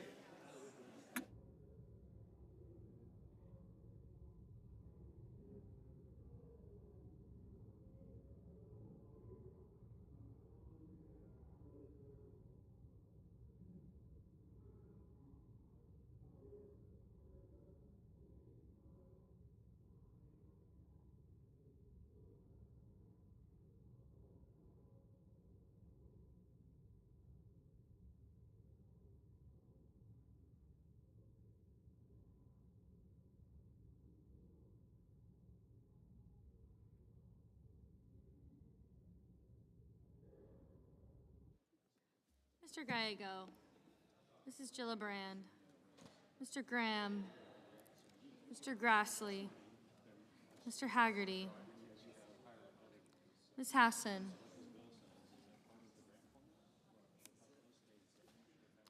Mr. Hawley, Mr. Heinrich, Mr. Hickenlooper, Ms. Hirono, Mr. Hoven, Mr. Husted, Mrs. Hyde-Smith, Mr. Johnson, Mr. Justice, Mr. Kane, Mr. Kelly, Mr. Kennedy, Mr. Kim.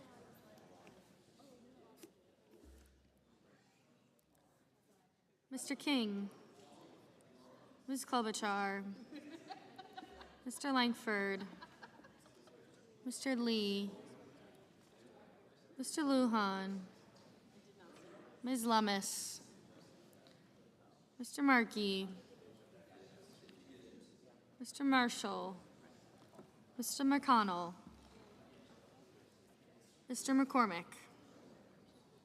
Mr. Merkley. Mrs. Moody. Mr. Moran. Mr. Marino. Mr. Mullen. Ms. Murkowski. Mr. Murphy. Mrs. Murray. Mr. Ossoff. Mr. Padilla. Mr. Paul. Mr. Peters. Mr. Reed. Mr. Ricketts. Mr. Risch. Ms. Rosen.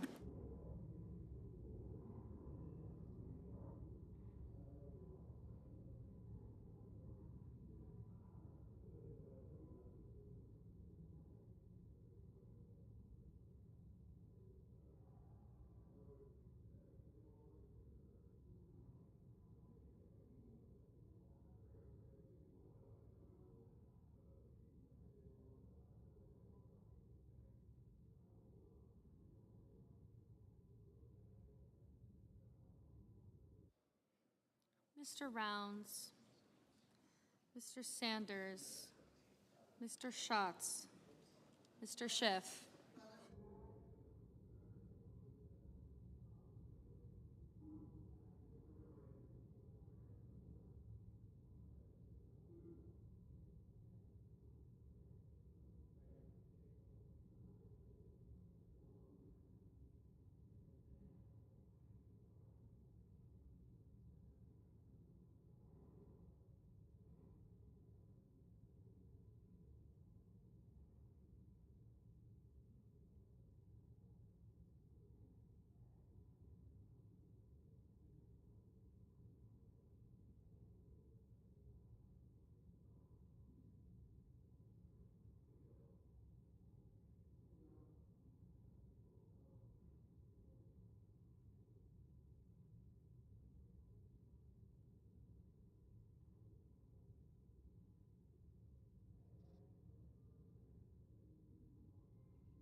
Mr. Schmidt.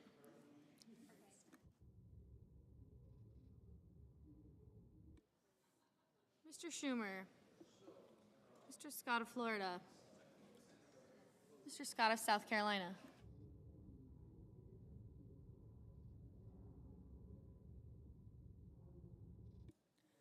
Mrs. Shaheen. Mr. Sheehy. Ms. Slotkin. Ms. Smith. Mr. Sullivan. Mr. Thune. Mr. Tillis. Mr. Tuberville.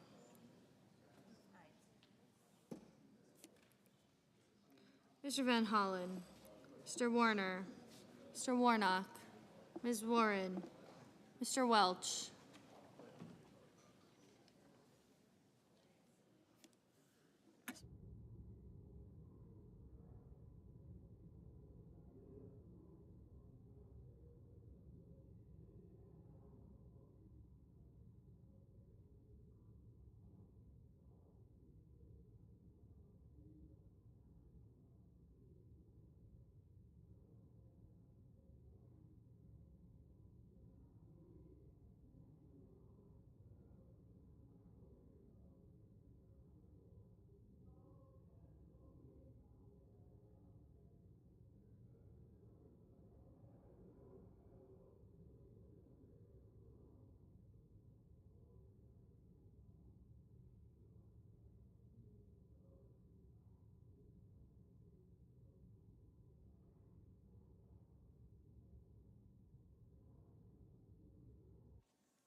Mr. Whitehouse, Mr. Wicker, Mr. Wyden, Mr. Young.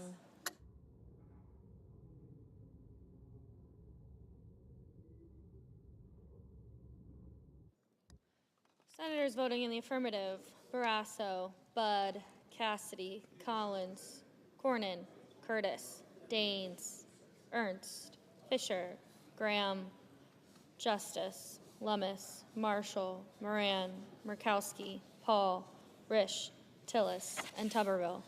Senators voting in the negative: Cantwell, Coons, Gallego, Hirono, Kim,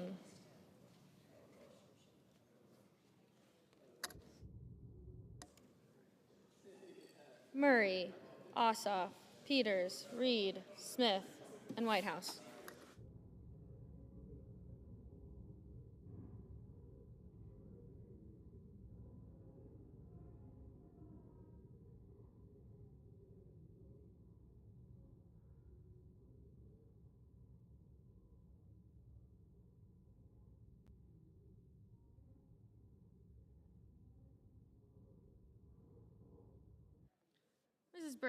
Mrs. Britt, aye.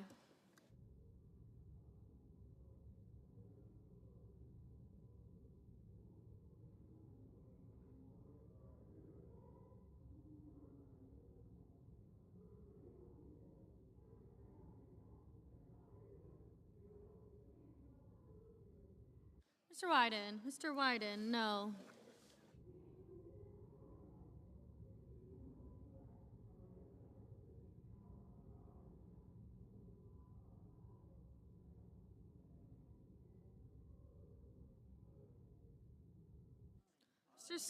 Mr. Scott of South Carolina, aye.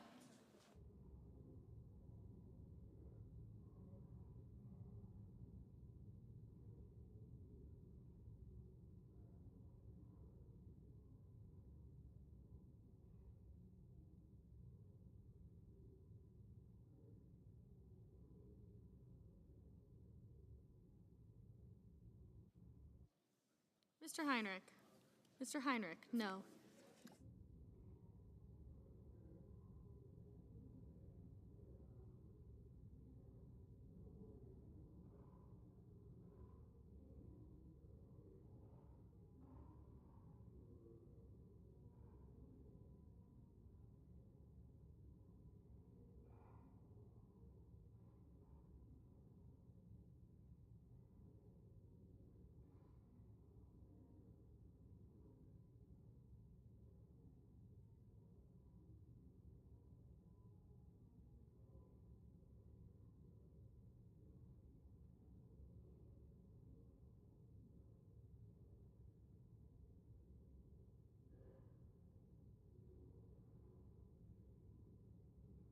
Mr. Marino, aye.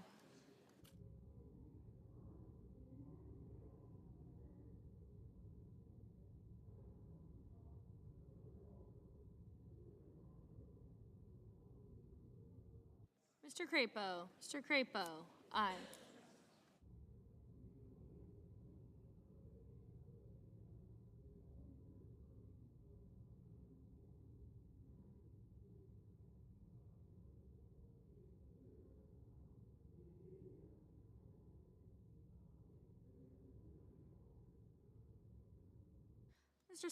Mr. Scott of Florida, aye.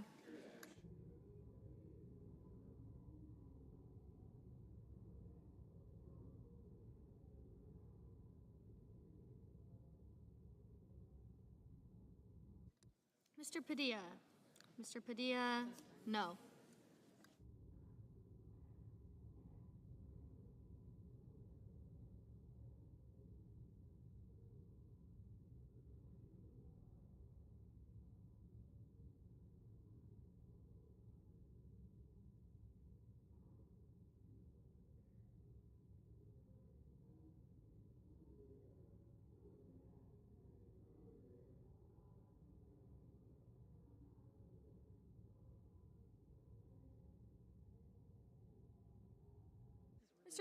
Mr. Kramer, aye. Mr. Fetterman, no.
Mrs. Hyde-Smith, Mrs. Hyde-Smith, aye.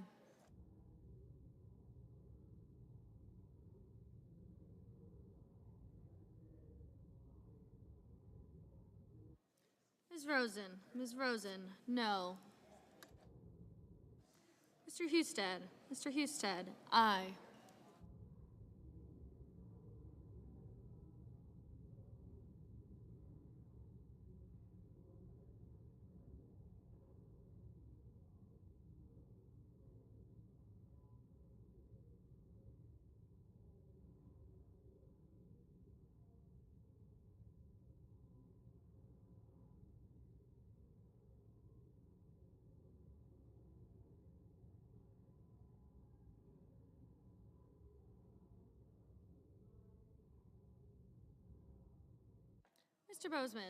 Mr. Bozeman, aye.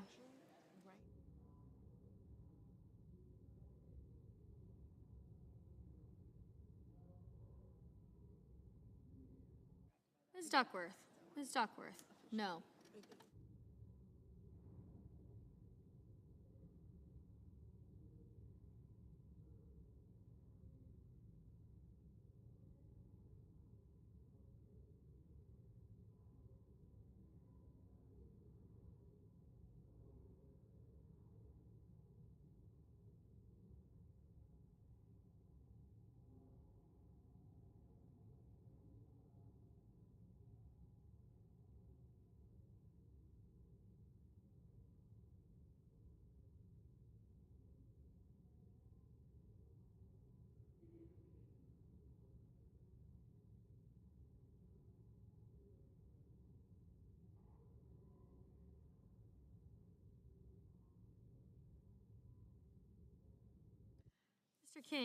Mr. King, no.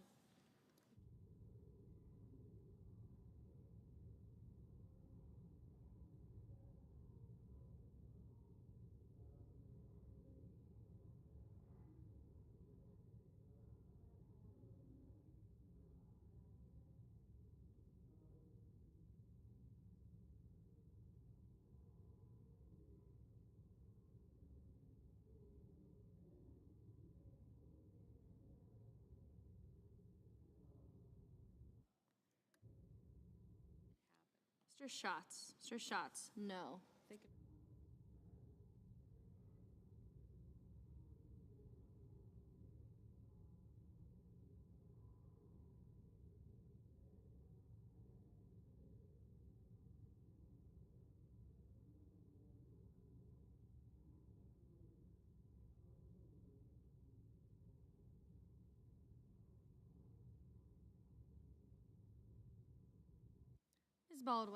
Ms. Baldwin, no.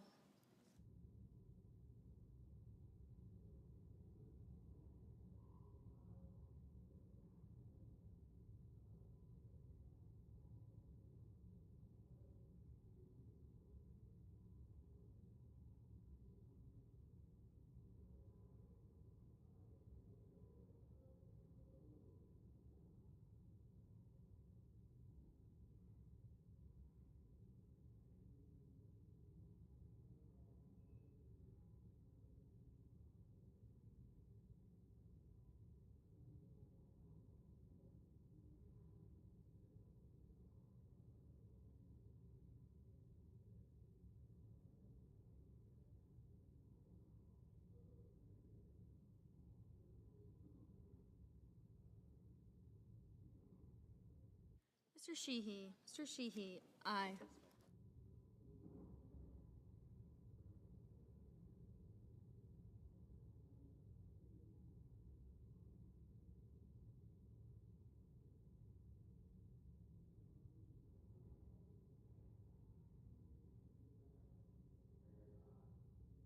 Mr. Haggerty, aye.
Mr. Hawley. Mr. Hawley, aye.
Mr. Kane.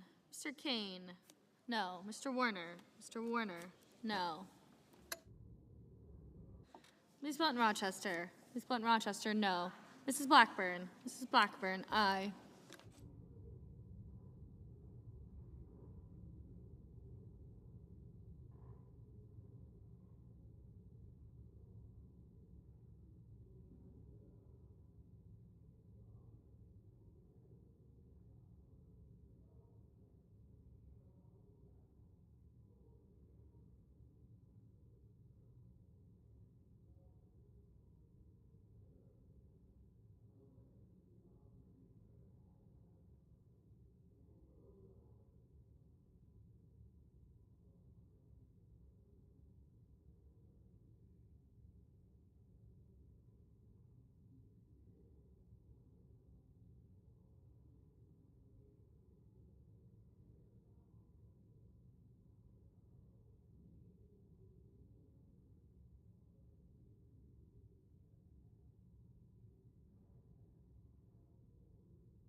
Mr. Schiff.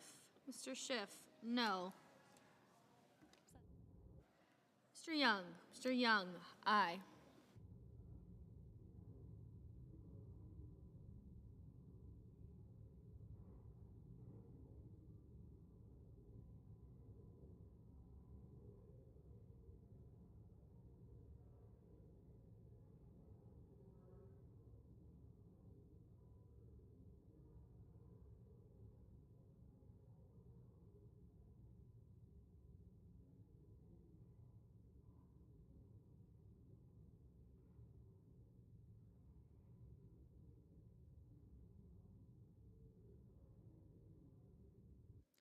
Mr. Durbin. Mr. Durbin, no.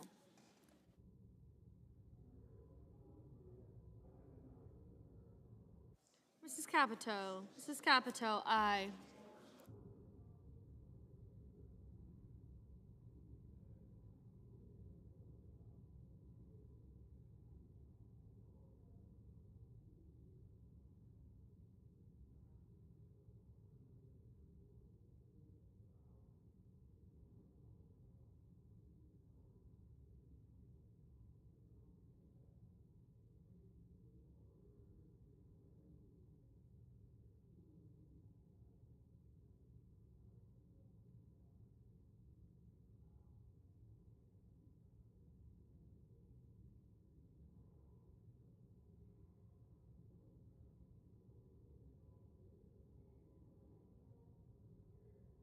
Mr. Banks.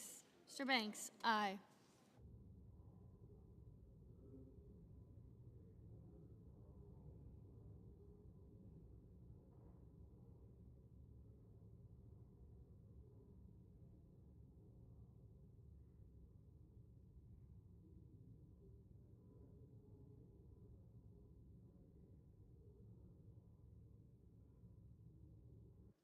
Ms. Hassan.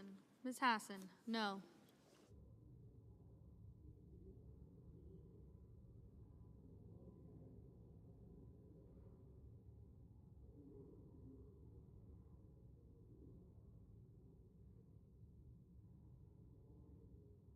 Mr. Ricketts. Mr. Ricketts, aye. Ms. Klobuchar. Ms. Klobuchar, no.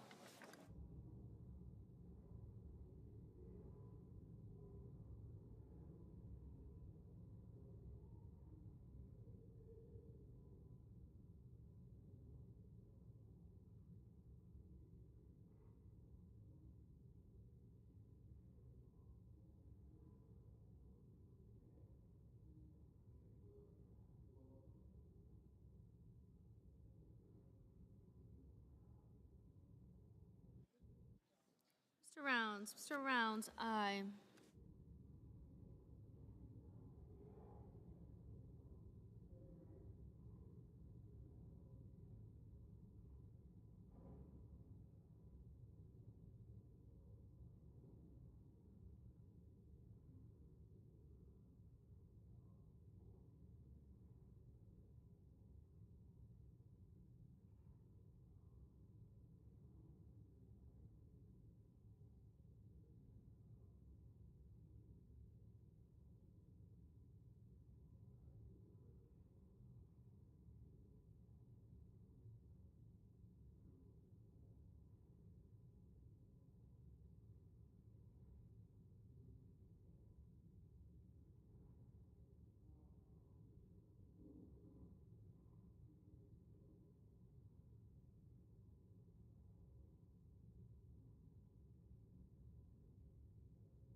Mr. Lee. Mr. Lee, aye. Ms. Slotkin. Ms. Slotkin, no.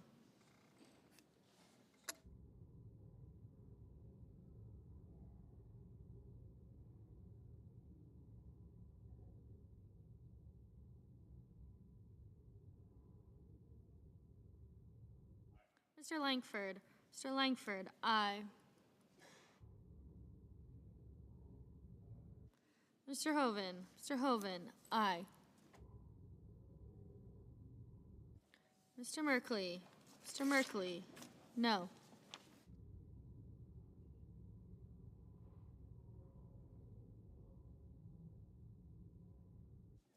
Mrs. Moody. Mrs. Moody, aye. Mr. Cotton. Mr. Cotton, aye.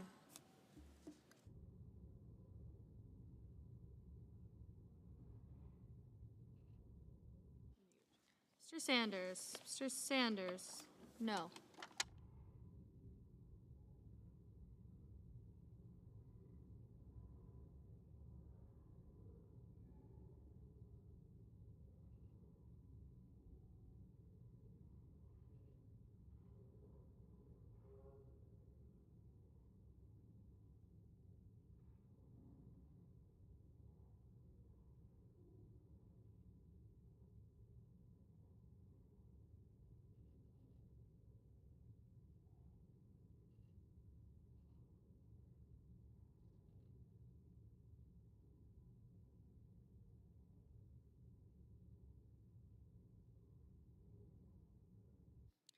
Ms. Cortez Masto. Ms. Cortez Masto, no. Mrs. Shaheen. Mrs. Shaheen, No. Mr. Markey? Mr. Markey?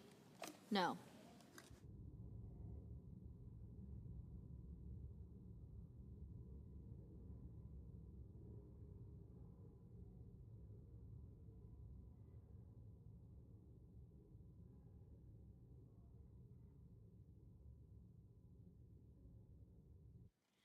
Mr. McCormick? Mr. McCormick? Aye.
Mr. Blumenthal? Mr. Blumenthal? No.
Mr. Grassley? Mr. Grassley? Aye.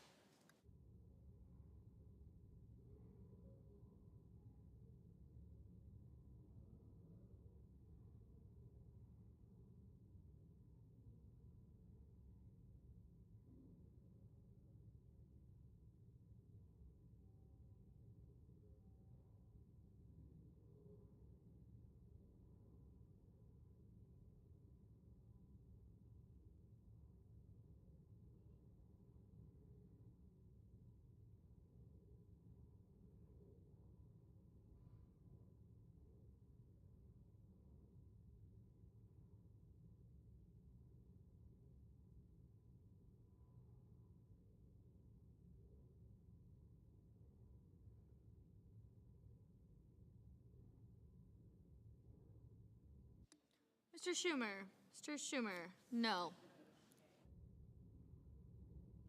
Mr. Welch? Mr. Welch? No.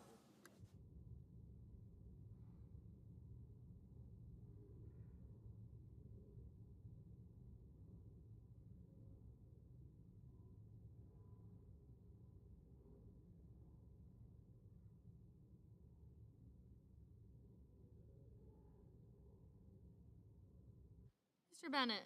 Mr. Bennett? No.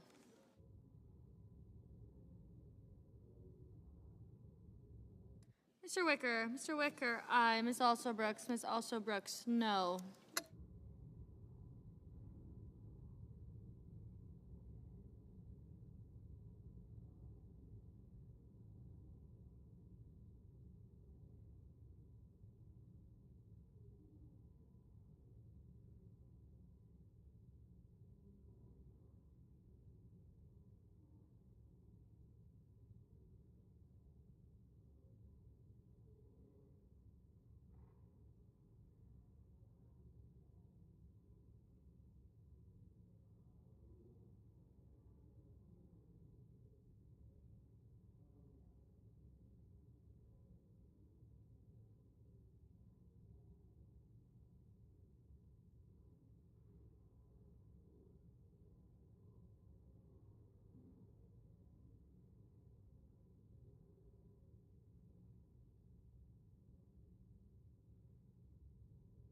Mr. Cruz. Mr. Cruz, aye.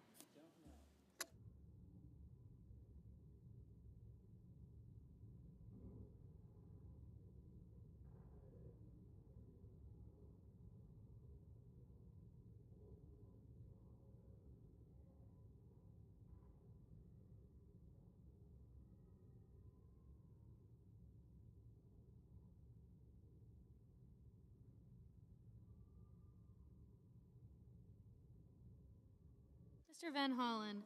Mr. Van Hollen, no.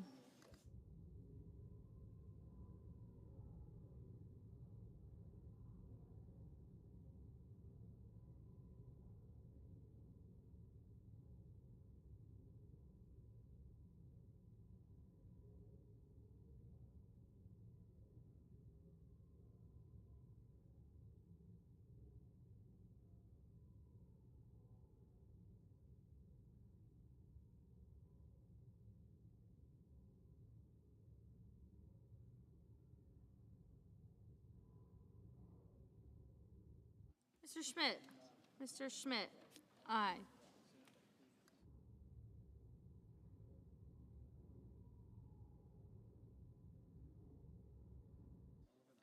Mr. Sullivan. Mr. Sullivan, aye. Mr. Kelly. Mr. Kelly, no.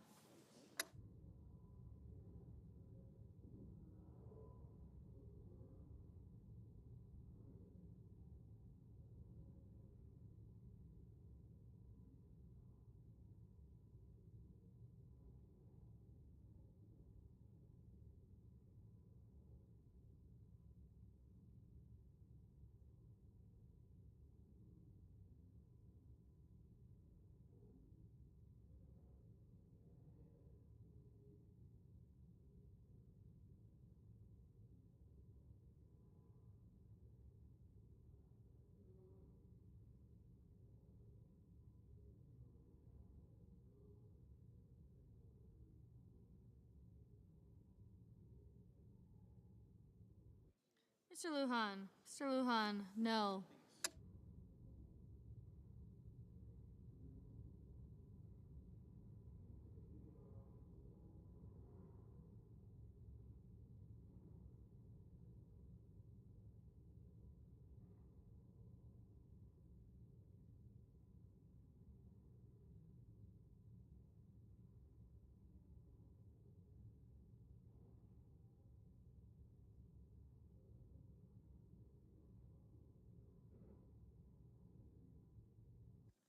Mr. Warnock. Mr. Warnock, no.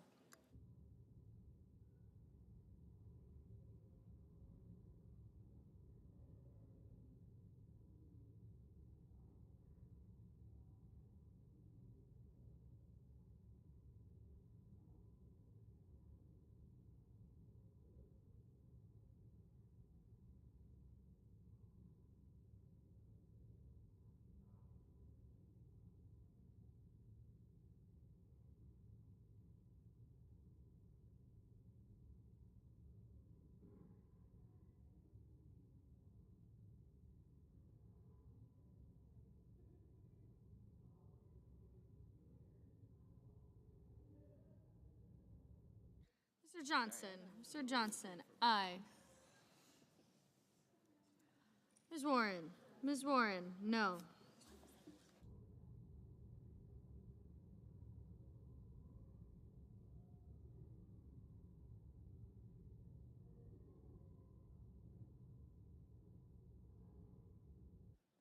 Mr. Murphy. Mr. Murphy, no.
Mr. Booker. Mr. Booker, no.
Mrs. Gillibrand, no.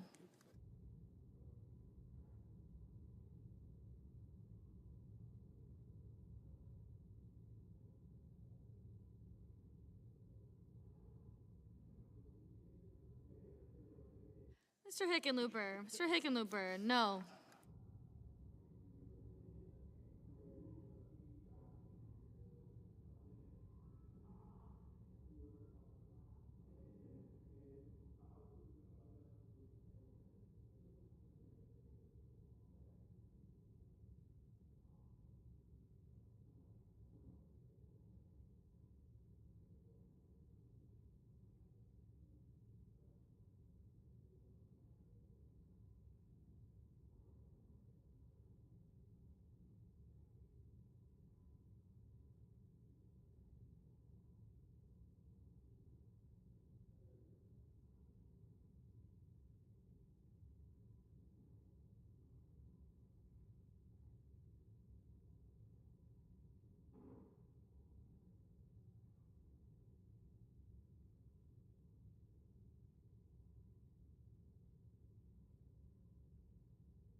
Mr. Thune. Mr. Thune. Aye.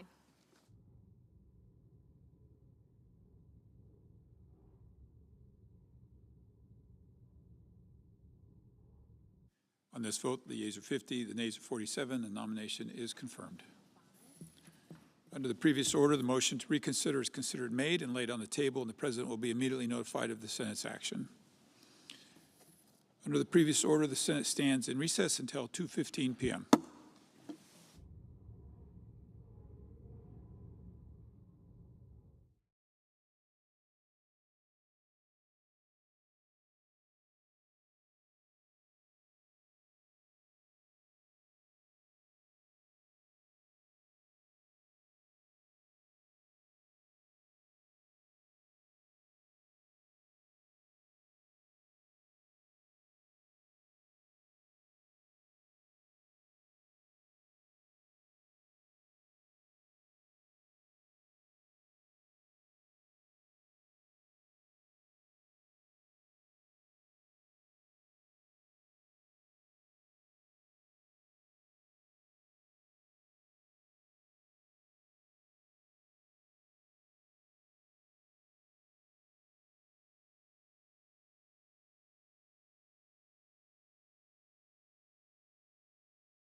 Ms. Warren.